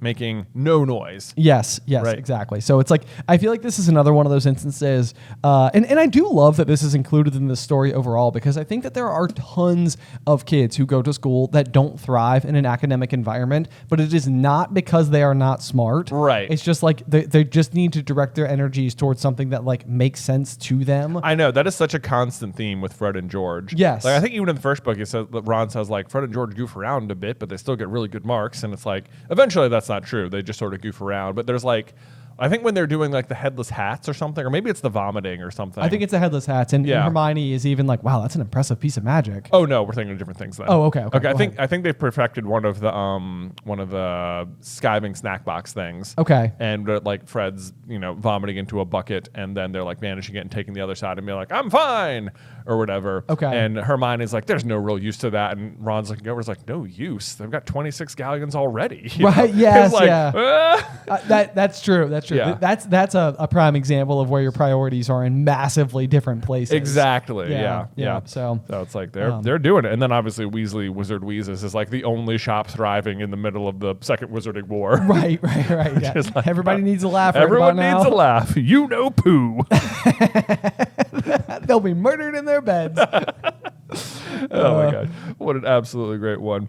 Let's see. There's also Fred and George pick the lock with the hairpin. Where then when they get in, well, actually, first of all, I should mention that as Harry's getting in, after he clears out his entire room, apparently what he forgot was Hedwig. I know. I literally wrote next to it like, "Excuse me." I literally wrote next to it in all caps, "How?" I know. Like, they're like, "Get her out. Like, get all my wizard stuff from under the stairs. I'll get all my stuff in my room. All of your stuff is basically all your wizard stuff, Harry. So like, what did you grab? Right. What did you put in there? And you forgot your like only friend in the house. Like, are you kidding me? This is every time I leave a hotel room ever, and I'm like looking under the bed. I'm like surveying the entire space in front of me. Like, okay, I am not looking at any left like electronics or socks or this, that, or the others. And the thing I always end up leaving is like face wash in the bathroom. Yeah, because it's like you'll open the bathroom door and you poke your head in and you're like, okay, so what am I missing? No, I'm all good. But you left it like inside of the shower door. Yeah, like, that's the problem. Well, Hedwig, I think, is pretty obvious in that room. Yeah, a completely otherwise empty room. No, nothing going on. You got a caged bird you forgot. I know, a giant caged bird in there, but I guess that's what wakes up Uncle Vernon, so you can have a little bit of suspense as Harry escapes. There's also a line here where they're hanging outside of the window where Harry's like, "They've locked me up. Tell them at Hogwarts I want to come back." And it's like, Harry, like, I love that there's like this part of Harry's brain where like he doesn't realize they're there to like take him away. Right. It's like they're gonna show up and be like, "Hey, see ya." Best case scenario, I got to send a message with those guys who arrived in the flying car. Like, no, you're coming with us right now. Right now, yeah. It's like just like I think it just speaks like how helpless Harry feels at Privet Drive at that moment, that he doesn't even think like rescue is possible. Oh, I totally agree. Yeah. I totally agree. Oh, so actually, when they get in the car though, they hand Hedwig's cage to Ron, and he also unlocks it with the hairpin. So like, even though Fred and George are like, we think their skill is worth learning, like Ron can also already do it. Was that right? Yeah, George handed the hairpin to Ron, and a moment later, Hedwig soared joyfully out of the window to glide along them like a ghost. You're totally right. Yep. You were totally right. How about that? That was like one of those things that I must have just like glazed right over, because I was like, no, I'm pretty sure George did it. And I was like, no, it says it right there. Okay, yeah, so Ron is also able to do the hairpin trick, which is pretty cool, given some creds to Ron there, who so infrequently seems to have any credits. I know, like all the skills. He got to be good at chess in book 1, okay? Like, that's achievement enough for Ron ever again. Done. Right. Maybe eventually he'll be like reasonably good at Quidditch when he's under the placebo effect of drugs. Of drugs, exactly. Then Harry starts telling them about Dobby and the fiasco with the pudding, and they're all sort of let's see. George says, so he wouldn't even tell you who's supposed to be plotting all this stuff. And Harry says, I don't think he could. And like that to me is such an interesting line because it's like the line between what Dobby can and can't do like seems very blurry. It definitely does. Like, Yeah. I don't think he could, like, you couldn't tell him who's going to do it, but you can leave the Malfoys and come give him some version of a warning. Like, why can you go this far but not that far? This is, I mean, I think it again kind of goes like to what we I think last chapter we compared it a little bit to like Creature when Sirius Black like yells at him to like get out. Yeah. And like Creature is able to be like, okay. Yep. And it's like by getting out, you basically gave him permission to like leave premises. So that it's like all I can imagine in my head is that has got to be what is going on with Dobby is that he has found like some loophole where like one of the Malfoys said something that was like close enough. Yeah. Because it does feel like when it comes to like this like relationship with the house elves, it's like if they so desire to defy you, it's all a matter of like finding the split hairs. Yeah. Which I suspect if they are bound by these commands, those split hairs are pretty obvious to them. Yeah. Like they can probably see like the openings where they exist. Yeah. So it feels like one of those things where you'd have to be, you know, if this is an engagement you found yourself inside of at all, you'd have to be very careful all the time about how you went about asking. Yeah. Well, this is also why, like, it seems like a lot of the house elves just like really like to do work. Yeah. Yeah, and so it's like maybe if you just, it seems like if you treat them well, they probably aren't looking for the loopholes, but obviously the Malfoys are pretty terrible. It seems like in general that's about the relationship that Creature had with Sirius's mother versus Sirius himself. Yeah, right, exactly. That's the difference. Exactly. But so there's immediately, they try and throw you off the scent of like Dobby's warning with Fred and George just trying to be like, oh, it's probably just someone joking around with you. Anyone who hates you, like, yes, you know. Which I also found to be very interesting because they're basically like coming up with exactly the right answer. It's like literally with one guess, they correctly land on the Malfoys being the potential owner of Dobby. Which it's like the Malfoys did not send Dobby, and like Draco had nothing to do with it, but he does belong to Draco. Yes, exactly. So it's like it's amazing that they're right for the wrong reasons. Yeah. In this particular case. But then they say, this is interesting. So there's a very interesting line here too, where Harry says, Draco Malfoy, he hates me. And George turns around and says, Draco Malfoy, not Lucius Malfoy's son, which to me is interesting because it means that like in Fred and George, like throughout Harry's first year, Fred and George took zero notice of Draco at all. They're like, who? Never heard of him. Right. Yes. And this is another one where I feel like we see, I think, do we eventually see it be the case that Ginny is dating like Dean Thomas and Fred and George ask like, are you or are you not going out with a boy called Dean Thomas? Yeah. And it's like one of those things where it's like, surely you know Dean. Right. Like there are, there's between your ages at present, you're talking about a grand total of like probably 15 to 20 boys. Like right. That is not too many boys to where you've never crossed paths in the dormitory. I know. Like they're 1 year below you. Like certainly you know who Dean is, or maybe not. Whenever I've read that line, I always think they're like, I've always read that as if they were like phrasing it in a comical way, like specifically like, are you like, I don't know. Like if they were asking, like if it was Harry or something, like if they were asking Ginny about that, be like, are you or are you not dating a boy named Harry Potter? That's a good point. Yeah, maybe it's the inflection. Like, right, maybe it's the inflection, like as if we don't know. Right, We've never heard of him. Right. Yeah. Yes. But so I don't know, but yeah, it is interesting. There's also that, and then even in the DA, I think like again with Ginny, when Ron finds out she's dating Michael Corner, he's like, which one was he? And it's like, dude, you don't even know everyone in the DA? Like, he's there. Right. Yes. You would definitely know who this particular person is. Yeah, you're in a pretty small group there. In short supply. But Harry's response is, must be. It's not a very common name, is it? Which I just wrote like, how would you know? How do you know Malfoy's not a common name? It could be. It could be. It could be a common name. You just know the one. How many kids do you know? Right, but either way, they immediately narrow in on him. We get our first reference to Lucius either which way, which I also just think is kind of interesting. That's because Lucius is his name coming up so early is good setup for the fact that like we will see him again at the bookstore, and then again learn eventually that like the diary was planted. Yep. By him. Like most of the plot is put in motion by him. Yes, exactly. Yeah. So I think the early inclusion is no mistake. This is sort of like us getting that first little like hey, we're preparing you for this to be a character for the other characers in the story. The same thing's going to happen with Lockhart later in this chapter. You're exactly correct as well. Yep, definitely. Then there's also Fred and George saying Lucius Malfoy came back saying he never meant any of it. Load of dung. Dad reckons he was right, and you know who's inner circle, and it's just like spot on. Yep, 100%. Totally. Yep. Get that. They also mentioned the ghoul in the attic here for the first time, I think. Yep. Okay. Which is just sort of like good setup for later on when they pretend to do the Spattergroit thing in book 7. There's also, this is a weird line I thought. It said, yeah, Mom's always wishing you had a house elf to do the ironing. I was just like, what? Like, you can't iron by magic? Right?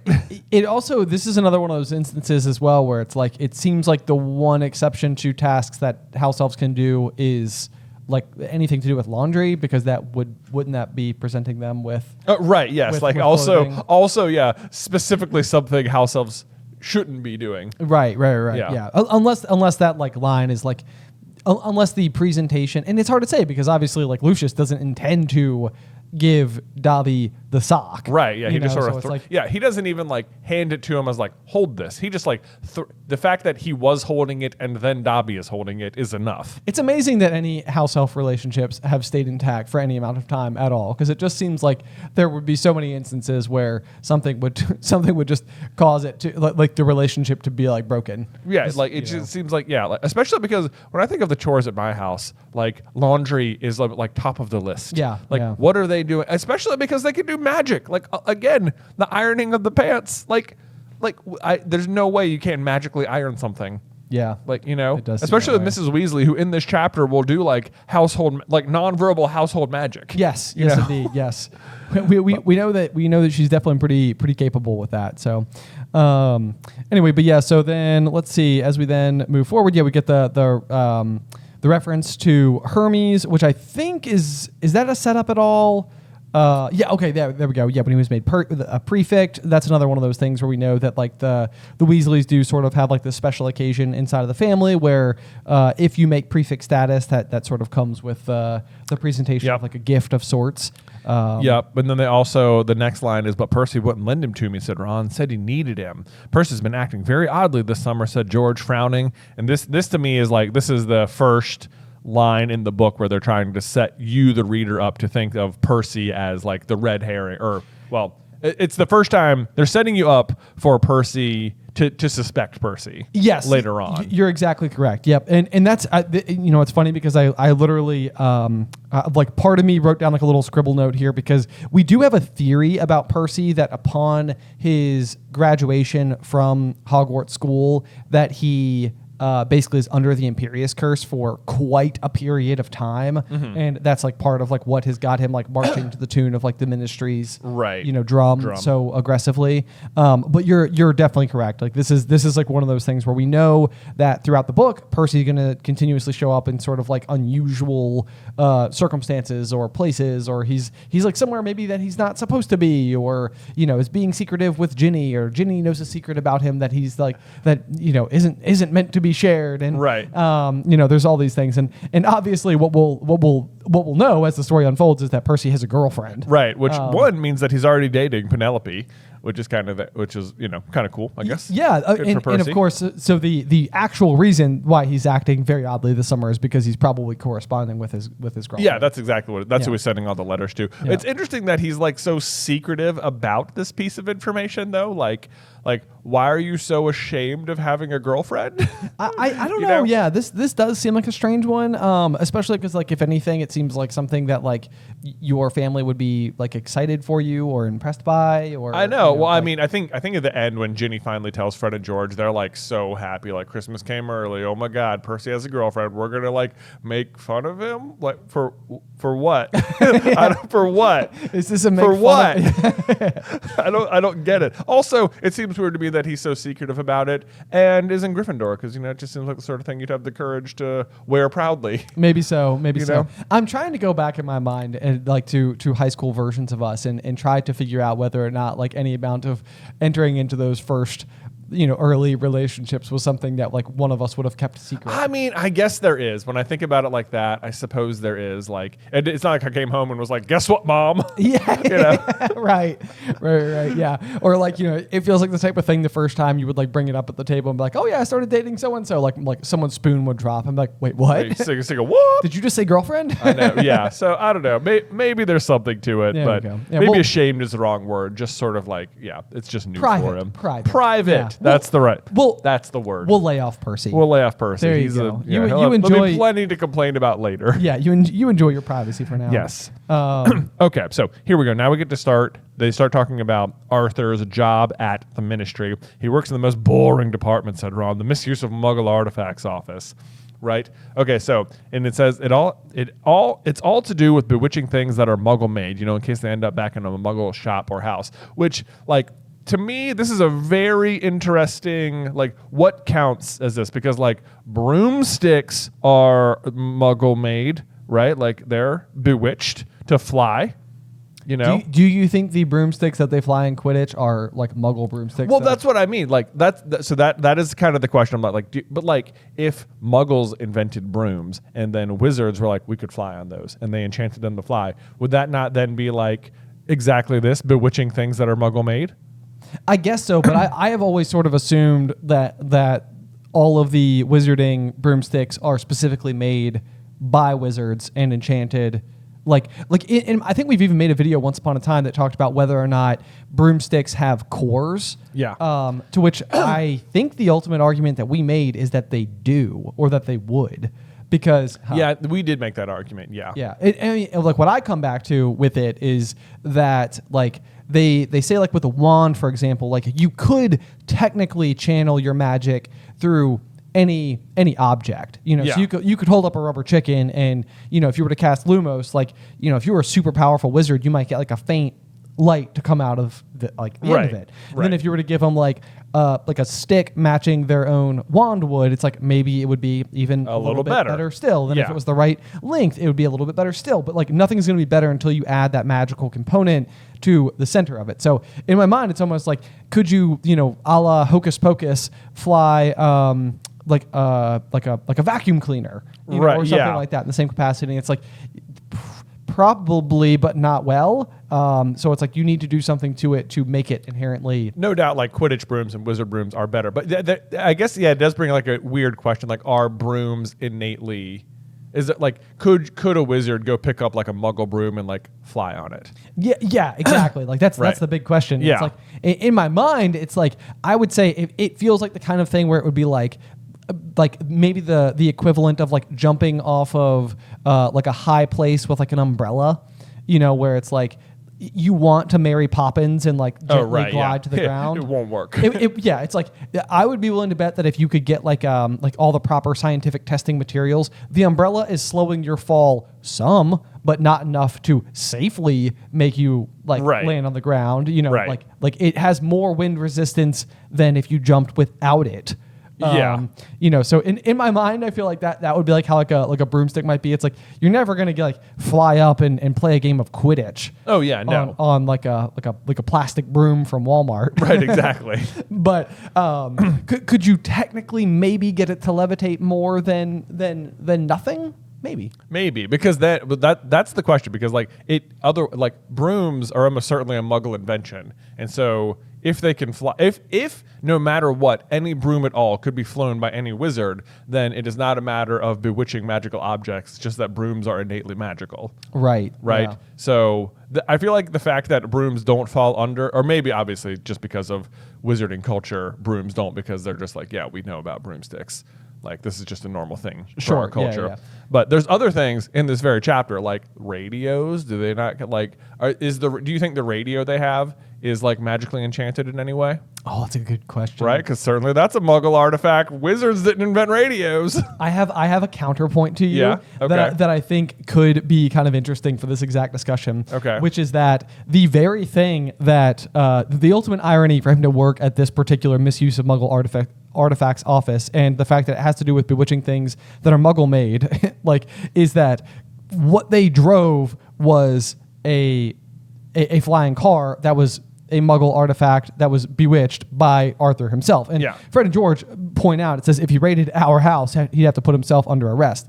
But Arthur's ability to make the car fly is strictly magical. Yeah. Like he has not done anything to it that has anything to do with like aeronautical engineering. Yeah. Because we also know later in the story, his deepest ambition is to learn how airplanes stay in the air. Like he doesn't know how it happens. Right. Despite the fact that he has literally created Right. a flying vehicle. Right. He has done nothing to do with the physics or aerodynamics of flight to Right. the car. He has done nothing but magic to the car. Yes, exactly. So he has like an incantation, a levitation spell placed upon the vehicle that allows it to fly, which achieves the same function as what an airplane is providing for Muggle people. Right. So when he wants to know how an airplane flies, like stays in the air, it's like what he wants to know is the actual Muggle engineering that allows for like the aerodynamics to like work. Right. Like how is this actually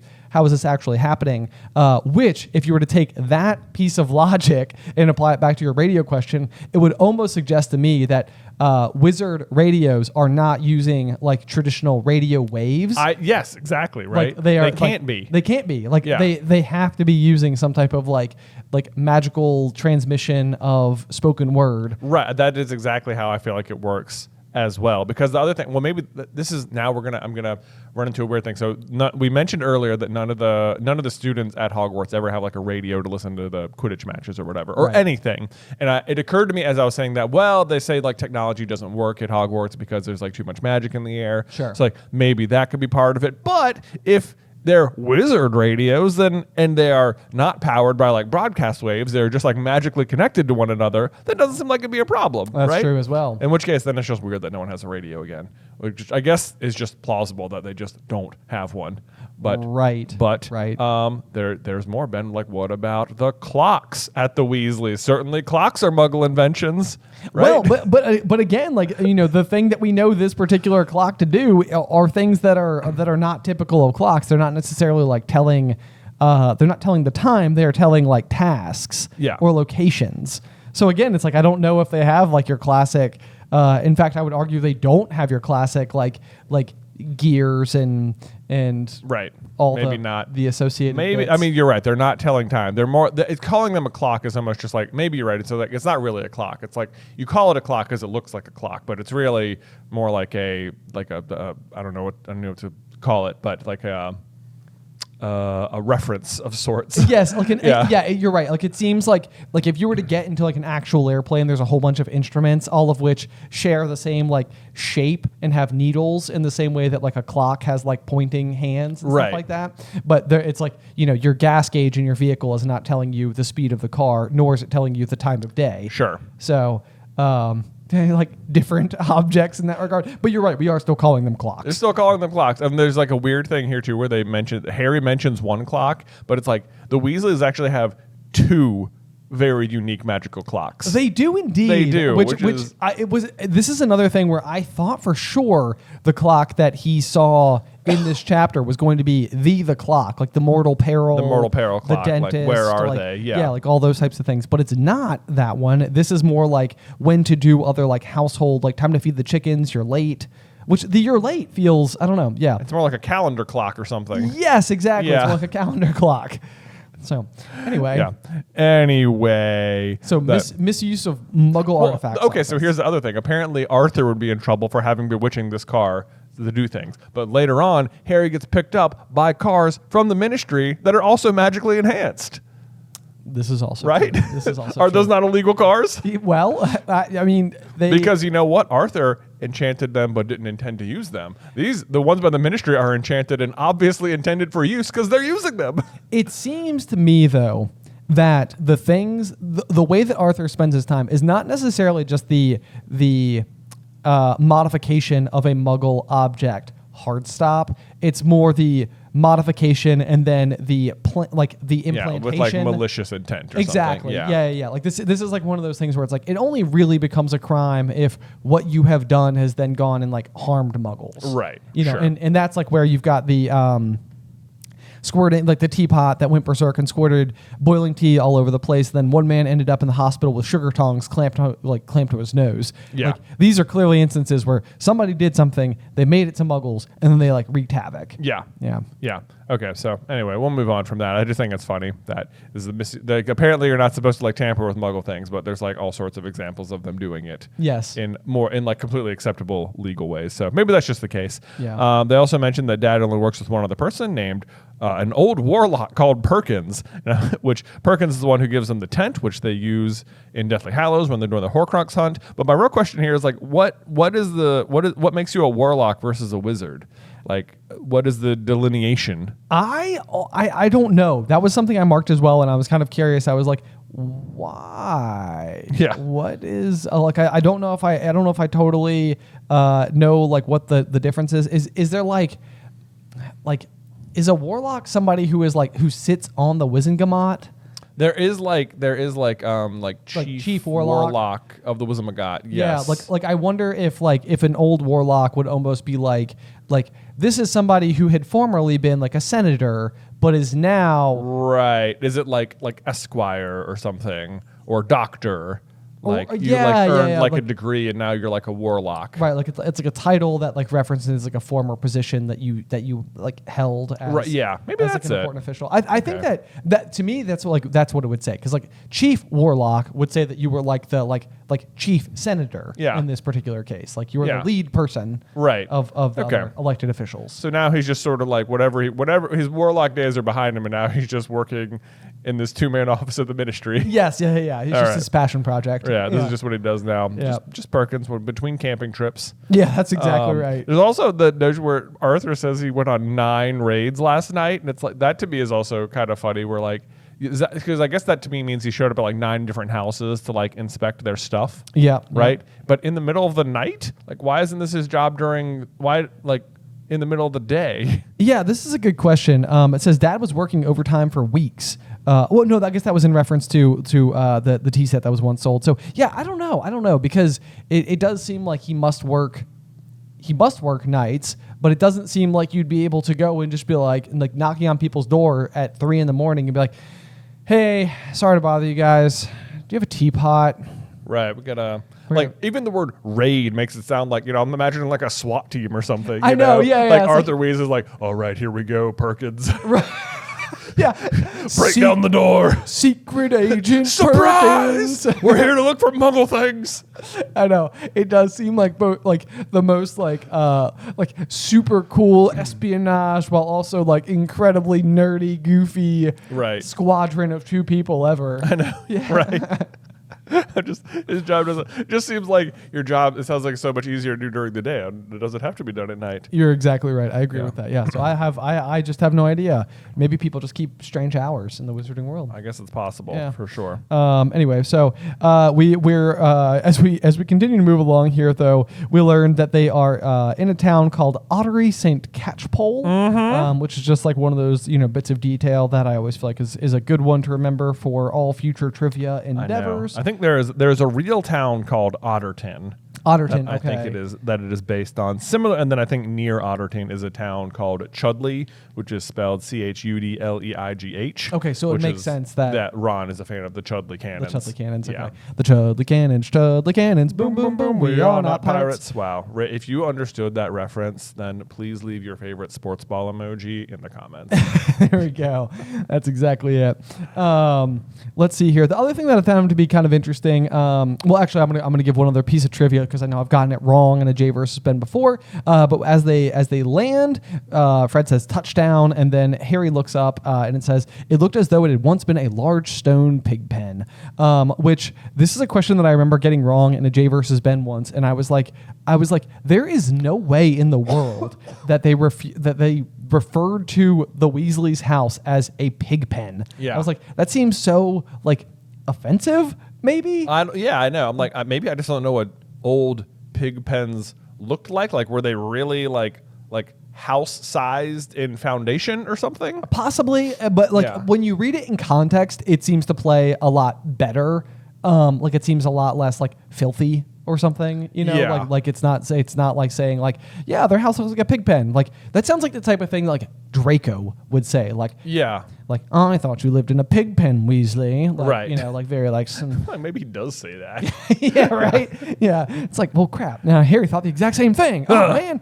Anyway, so the house apparently looked like it had been a large stone pig pen, but doesn't anymore because it has extra rooms added here and there until it's several stories high and super crooked looking. The thing that I found to be kind of interesting is just simply the fact that it has a sign that like their home is named. Yeah. I don't know if this is something that might be more common, for farm like properties in general. But like certainly like our house doesn't have a name. Right. Yeah. It doesn't. Yeah, I know what you mean. But then I wonder if it's like a wizarding like culture thing, because like when at like Bill and Flora's house, it's like called Shell Cottage. It is called Shell Like Cottage. they have a name for where they live, which I guess and that like makes Malfoy sense. Manor is kind of a name, even though it's really not creative or anything. Yeah, that actually I don't hate that as an explanation, because I think that the mail system is so different because you don't have a carrier that's going down streets. Like you would just be sending an owl to a known property. Yeah. So I could see that. Maybe, or like Grimmauld Place. Right. Yeah. Also, just sort of a name. Is that a name place, or is the street like Grimmauld?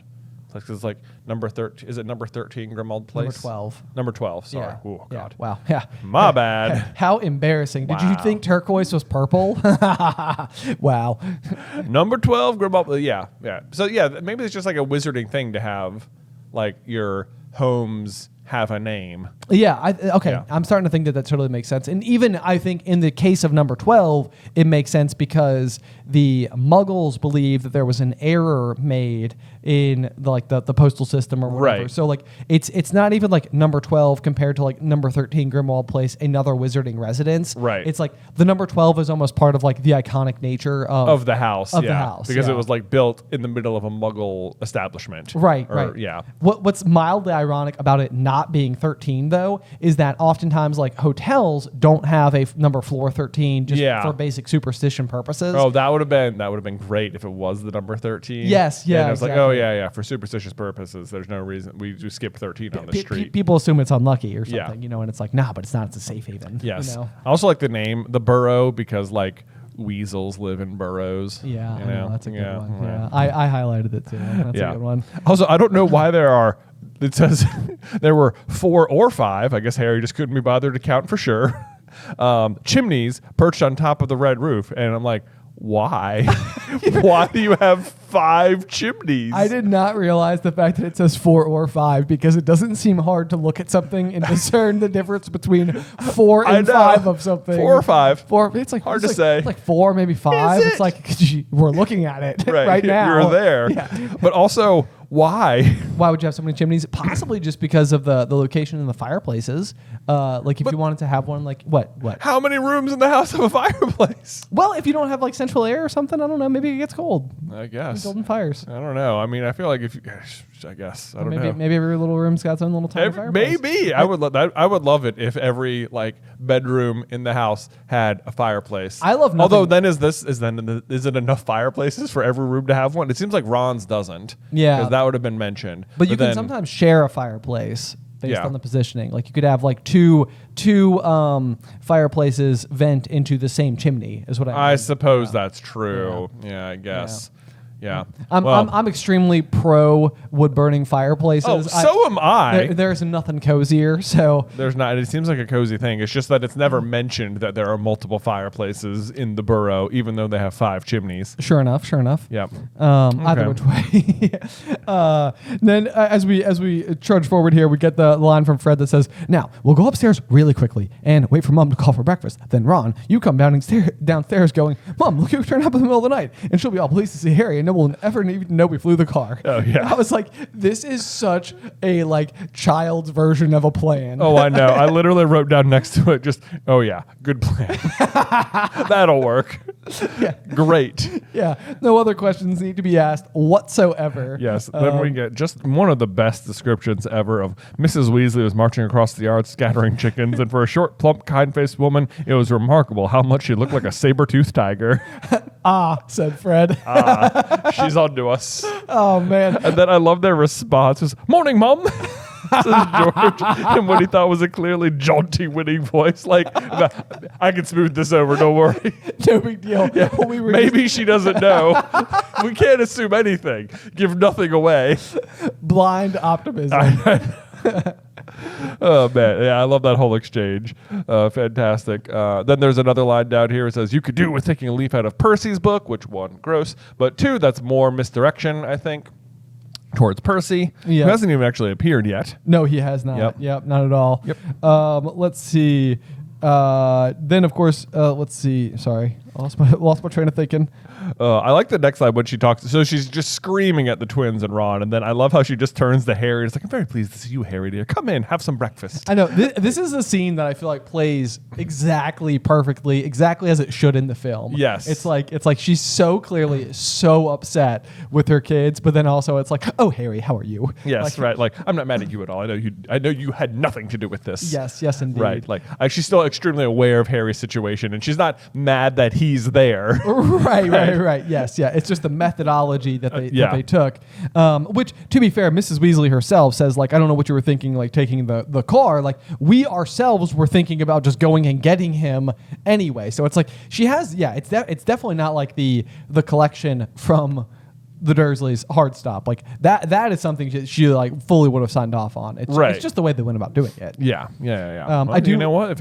Maybe it sounds like a communication problem in the family. Maybe if they just told Ron, "You know what? If you don't hear from Harry by Friday, we're gonna get him." Exactly. Your dad's gonna bust down the door with Perkins. yeah. Secret Agent Perkins. He's back. When we go inside, though, we get to see that Mrs. Weasley is listening to on her wizarding wireless Celestina Warbeck. Which was another one of those where I was like, I did not know that Celestina was introduced so early in this series. I love Celestina Warbeck as this recurring musician that Mrs. Weasley is a fan of. Yes, exactly. In such a light way here too. So it's not even a plot point, but it does continue to come up as we press forward with a cauldron of hot, strong love. I know. Do you suppose that she's called a singing sorceress? So do you suppose she had some sort of degree as well for a warlock? The singing sorceress, or is it just sort of you can call any wizard a sorceress? We just normally say wizard. I think that's exactly it. Yeah. All right. That's how I would read that one. Yep.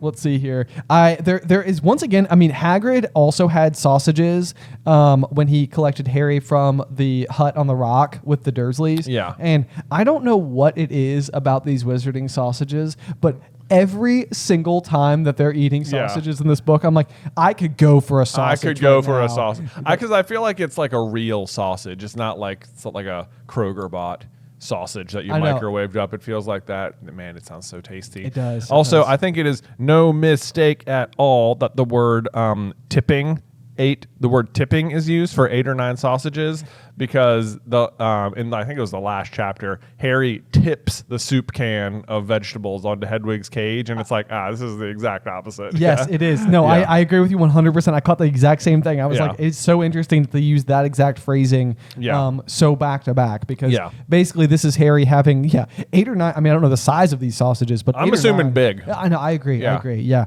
definitely oversized. It seems like quite quite the feast he's about to have with his also 3 fried eggs. 3 fried eggs, absolutely. There's also the comparison between how Mrs. Weasley uses a frying pan versus Petunia, who, if you'll recall, swung it at Harry earlier in this very book. Yep. Like Petunia tries to just like assault Harry with the frying pan, and Mrs. Weasley is serving him 8 or 9 sausages from the frying pan. So I think that's another just interesting comparison there. Yep. So we've had 2 frying pan mentions here and vastly different results. Yep, absolutely. Yep.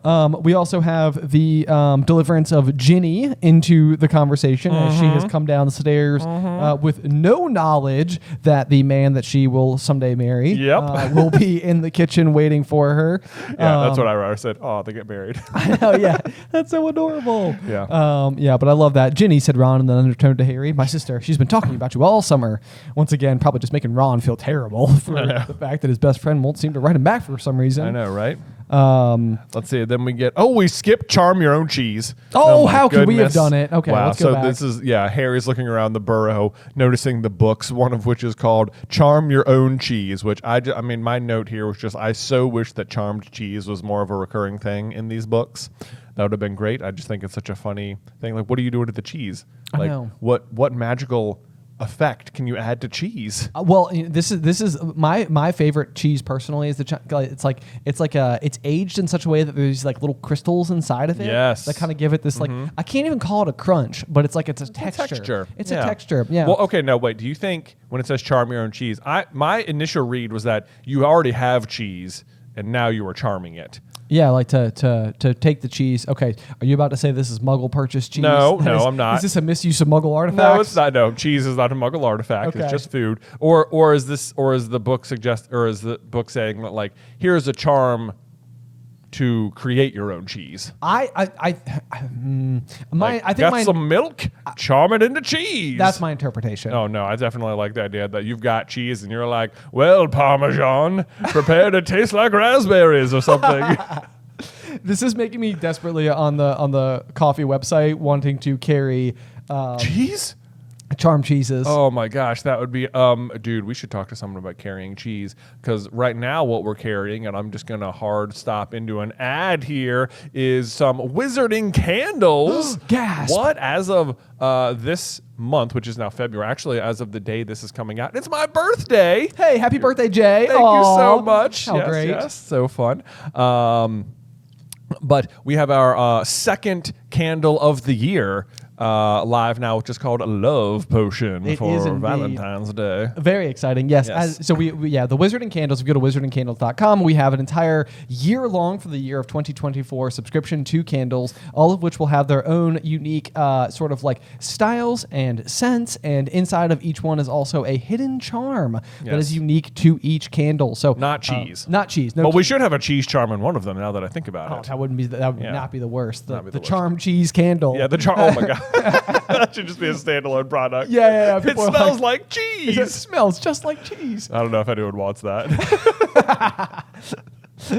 You guys want my cheese candle? We could do like a little play on the Lockhart, like it's just like magic. Like it smells just like cheese. It's just like cheese. Yeah. You gotta charm your own cheese. But I promise you, at present, we don't have any cheese scented candles. No, but we do have not. Lots of other amazing scented candles, all of which again are going to be available at wizardingcandles.com. Yes. There is a subscription, or there is a discount if you sign up for the subscription. Yes. So that's kind of the pro tip for you. So link in all the descriptions and show notes and all that type of stuff if you'd like to go and check it out. We would do it. We would very much appreciate it. We sure would.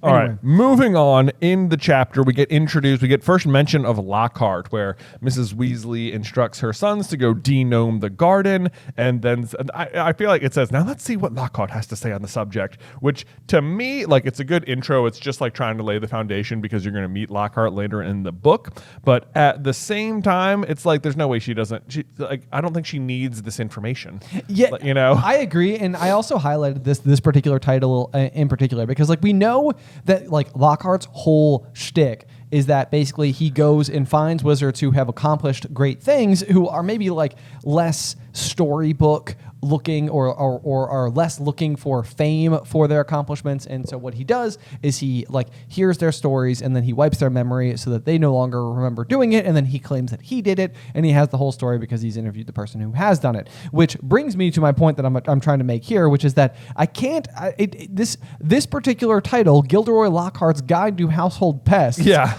Who did he track down and whose memory did he erase for this book? I was like, this is an odd addition to his like otherwise adventure tales. Like you needed this on your discography there, Lockhart. You know? Like, I said this is a little beneath his usual heroics. I know, like that to me, you're right. Because otherwise, if he just came up with it by himself, which there's almost no chance he did, then good for you. That sounds like it probably sold pretty well. But probably what this means is that somewhere out there is just some friendly wizarding exterminator who has got his mind wiped so that Lockhart could steal Guide to Household Pest information from him. Man, when you describe it like that, it truly is devastating. I know. It's just like someone who just spent their life learning the ways of denoming gardens. The waves, and now they're not even getting credit for all that hard work that they uncovered. I Either which way, though, the boys don't really seem to take any of Lockhart's advice on it because they've probably just done this task before, as has Mrs. Weasley. Yes. Because this is like one of those things that I also love. This is jumping ahead one page, but we eventually learned that the gnomes tend to come back, and it's because, who says it here? I think Ron. They love it here. Dad's too soft with them. He thinks they're funny. And I just wrote, I love Arthur. Like, he is just such a sweetheart all the time. I know. Like, such a good guy. He cares for everything and everyone and everything. Yeah. I love also when Harry sees the garden and just says it's exactly what a garden should be. And it's just like all lumpy. And like, I love that it's exactly what a garden should be. And included in that is weeds. Like, he's like, yep, garden should have weeds. You got to get out there and get your hands dirty. There should be stuff growing just everywhere. Every variety. Love that explanation. And then also, like, this is a chore, I guess, for the boys to go denome the garden, but honestly, it just sounds fun. It kind of does. You know? It seems like they make a game out of it just literally instantly. I know. So it says, like, I think this is Ron basically doing the procedure where you take the gnome above your head, you swing it in great circles like a lasso, and then just heave it off into the distance. Woo!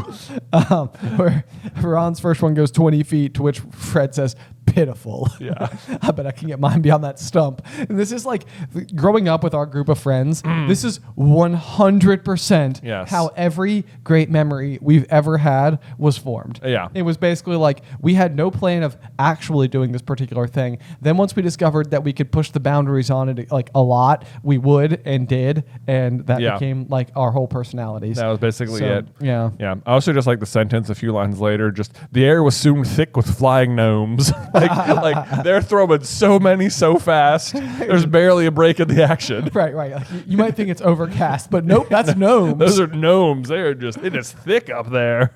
It's fantastic. All right. If we turn the page, Mr. Weasley arrives home. He says he has 9 raids, one of which was Mundungus Fletcher tried to put a hex on me when I had my back turned, which is just our first introduction to Mundungus. This is another one of those too, though, like where we know that Mrs. Weasley is never much a fan of Mundungus, and kind of given this one sentence alone, probably has very good reason for her position towards him. Yeah. It's like, you tried to hex my husband once upon a time. Of course I don't like you. Yeah, I know, right? Come on, man. Yeah. Jeez. Let's see. I had a big line of text here. There's Mr.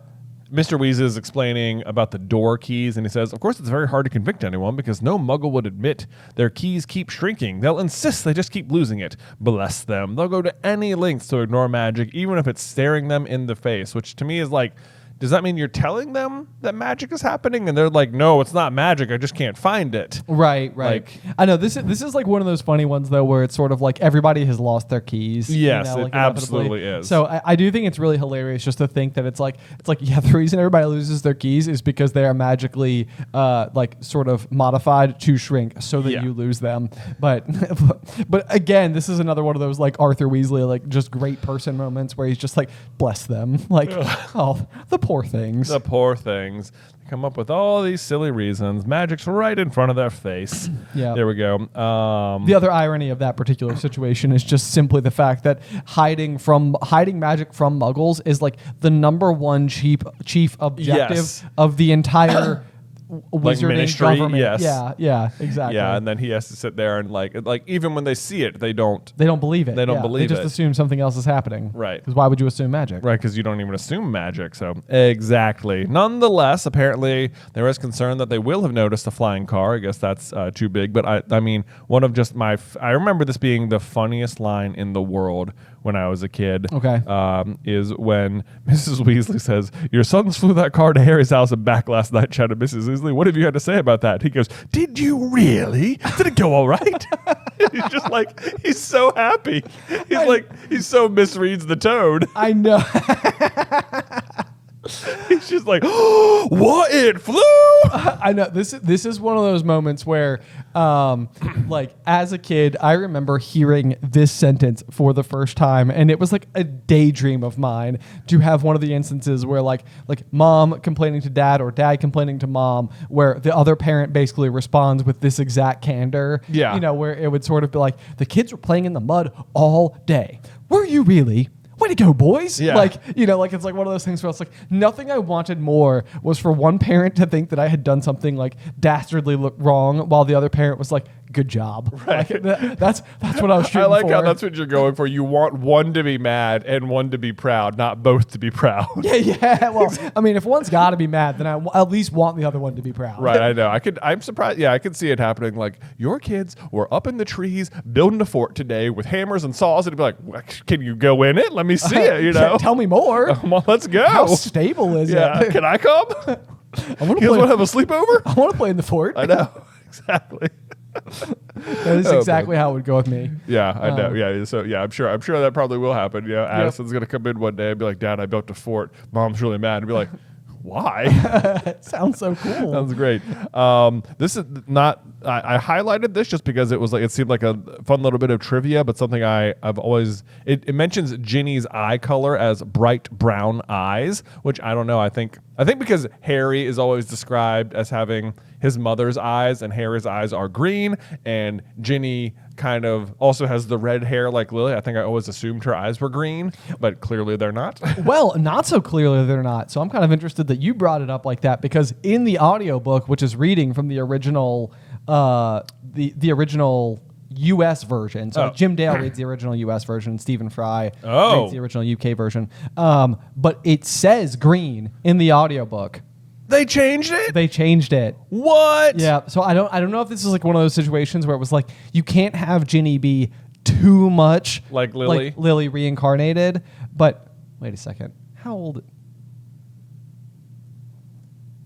No. That'd be really weird. I can see where you're going. The timing is odd. The time. When is her birthday? She is a year younger than Harry, and Harry is a year old when his mom dies. That's kind of weird. I mean, if Ginny's birthday is like November 1st or something, then it's really, really weird. That is really weird, man. That would be like a discovery happening live in motion. That I mean, would. of course, someone would have connected those dots by now. Maybe. Almost certainly. But Yes. then it's sort of weird. See if it says when Ginny's birthday Let's is. see. Do we know when is Ginny Weasley's? Sorry, guys. This is one of those moments where we have to. We're know. getting sidetracked. It's August 11th. August 11th. Yes. Okay. August 11th, 1981. So she would is be like born before the attack. Before the attack, yes, she's alive before the attack. That was dangerously close. Narrowly missed it. I would have lost my mind. But that would have been so weird if Harry was dating the reincarnated version of his mom. It would be. It would be extremely strange. Yeah. But like the parallels between Ginny and Lily are uncanny. Uncanny. So anyway. But they changed the eyes. Why did they change? That must be why they changed her eye color. Too much like Too Lily. similar to Lily. Yeah. That's got to be the reason. Yep. Wow, it's a weird one. So in our book it says bright brown. In the audio it says green. Yeah. Man, when you brought that up, I was like, oh, he caught the same thing as me. And then you didn't, and it was so different. And I was like, oh, this is so great. Okay, that's very interesting. Okay. Yeah, then let's see. Ron shows Harry his room. He's covered nearly every inch of the shabby wallpaper with posters of the same 7 witches and wizards. In addition to that, he's also got a. This is like one of the things that always stands out to me. But in addition, he's got like comic books called The Adventures of Martin Miggs the Mad Muggle, which is, I think is a good trivia piece. Following that is Ron's wand lying on top of a fish tank full of frog spawn on the windowsill. So there is a frog pond on the Burrows property. Yes. So almost certainly this is quite literally like frog eggs that will then hatch into tadpoles. Yeah. But the kind of hilarious thing from my perspective is that as a bit of a saltwater aquarium enthusiast, there is a coral that I keep in just about every saltwater aquarium I've ever set up called frog spawn. Oh, that's funny. So in my head, I always picture it like he's got like, he's got like that. like a tank full of like Euphilia, which is the scientific name for frog spawn. Also, right next to the frog spawn is his fat gray rat Scabbers, which is just like it. Man, I don't know why, like it's always gross that Scabbers is Peter, but it's like the fact he's just right there. He's right there. I know. There's a grown man in that room with them. I know. It is so, it's just like, he's right there, and it's so gross, and it's, Peter sucks so much. I know. I hate him. Peter really is. He's like one of those characters where it's like there's a piece of me that can like find sympathy for so many characters, but I feel like Umbridge and Peter are two of the ones where it's just like I can't even find like an edge to like a finger hold to like try to give them some credit on. Okay, so also speaking of going back to the Chudley Cannons for a second.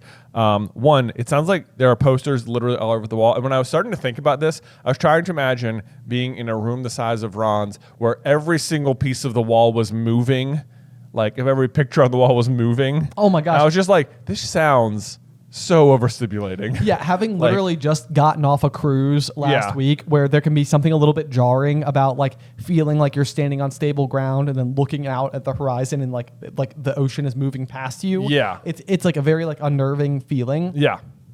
It feels like that's how this would be. Yes. Okay, also, he mentions that the Chudley Cannons are 9th in the league, which I assumed at first reading was out of 9. It does feel that way. It does feel that way. And I think probably they do end up bottom of the league because Dumbledore at some point says, like, as sure as the Chudley Cannons will finish bottom of the league again. I don't know what book that's in, but it sounds like they're frequently towards the bottom. But actually, there are 12 teams in the league, which means at the moment, the Chudley Cannons are 9th out of 12, which is 9th, which is 3/4. Oh, that's hilarious. Yeah. 9, which is 3/4 of the way. Of 12, yeah. That's amazing. That's amazing. That was a good piece of Thank you. Good piece of fun discovery there. That's always a good one. Yep. Then basically as we sort of like close out the chapter here, it almost feels as though the sending of the boys out into the yard to de-gnome the garden was maybe something that Mrs. Weasley was mostly just doing to punish them for their evening adventure, because we can see that the gang of gnomes is just sneaking one by one back through the Weasley I know. It's sag. like, So what an unsuccessful. yeah, it's like this didn't work at all. That, or they should have read Lockhart's book. I know. Yeah, maybe they didn't need it. We know how to de-gnome a garden. It sounds like you don't. Yeah. Sounds like you don't. Or maybe Mr. Weasley's just too soft on them. I know, exactly that. And if Mr. Weasley's too soft on them, then it feels like Mrs. Weasley knows that the gnomes are just going to come back over. Right. It's just like, this is just something to go do. Yeah, exactly. Yeah. So anyway, as we close out, there's just like last little brick of text on the last page. It says, it's a bit small, said Ron quickly. Not like that room you had with the muggles. And I'm right underneath the ghoul in the attic. He's always banging on the pipes and groaning. But Harry, grinning widely, said, this is the best house I've ever been in. And Ron's ears went pink. I know. I just love that whole sentence. It's just so great. It's so good. I feel like I almost wish it didn't say Ron's ears went pink. It just said, this is the best house I've ever been in. I know. I agree. I mean, because it could have just ended right there and just been like just such a great thing. And I just think it goes to show that like none of the Dursleys' quirks or ways of life or anything, like their whole perspective, none of it has worn off on Harry in any way. Yeah. Like he doesn't Not at appreciate all. anything about the way that he's they not do like, life. oh, shouldn't it be like that? Right. It's He's like everything is the complete opposite here, and by the complete opposite, it's 100% right. I love it in every single way. Yes. So I do love that. And as I've gotten older, this is like one of the ones that always like kind of like emotionally gut punches me. It's just I think the way that Molly will continuously sort of like take a degree of like a position of like motherhood over Harry is it grows as like one of my favorite aspects Yeah. of the whole story is just the relationship between those people that like these are such kind and caring and giving individuals that like they without a second's note like without a second of hesitation, despite the fact that they are like impoverished or you know poor as they are described as being, like it's nothing for them to take on someone else in the form of Harry. Yep. So, Yep. I love well that. said.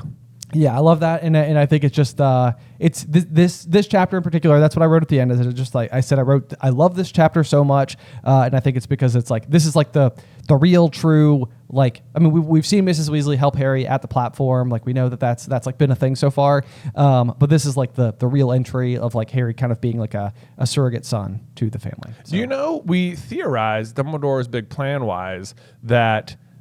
Like Mrs. Weasley calling out, "What's the platform number?" is like specifically to get Harry's attention. Yes. Do you? I mean, it's sort of the same thing. Do you suppose her bringing up what does Lockhart have to say on the subject fall into that same category? Like as a way, like she already knows Lockhart will be there or something. Like this is let me tell you about Lockhart real quick, Harry. Or I don't know. It seems possible. Yeah. It doesn't seem unlikely to me, although it does feel as though like Molly does have like a sort of you crush. know, like a crush Yeah, that's or true. a fascination with Lockhart in a way that's probably like a little bit of like a guilty pleasure or something. Yeah. So it's a little bit hard to tell with that particular one. Yeah. But possibly. Possibly. Unless the other piece there is that again it's just going back to this thought that she's like, I'm gonna make you go do a senseless task as your punishment instead of going to go sleep, because this does feel like one of those things where it's like surely if the kids had just woken up from their beds, they wouldn't have been asked to go and denome the garden. Right, You know, yeah, like sure. necessarily on this particular day. Yeah, that's true. So this could be, maybe it's just part of like the demeaning. It's like, I'm going to make you listen to someone else's method because I know you guys are going to go out there and make sport of this thing. That's true. That could be the thing.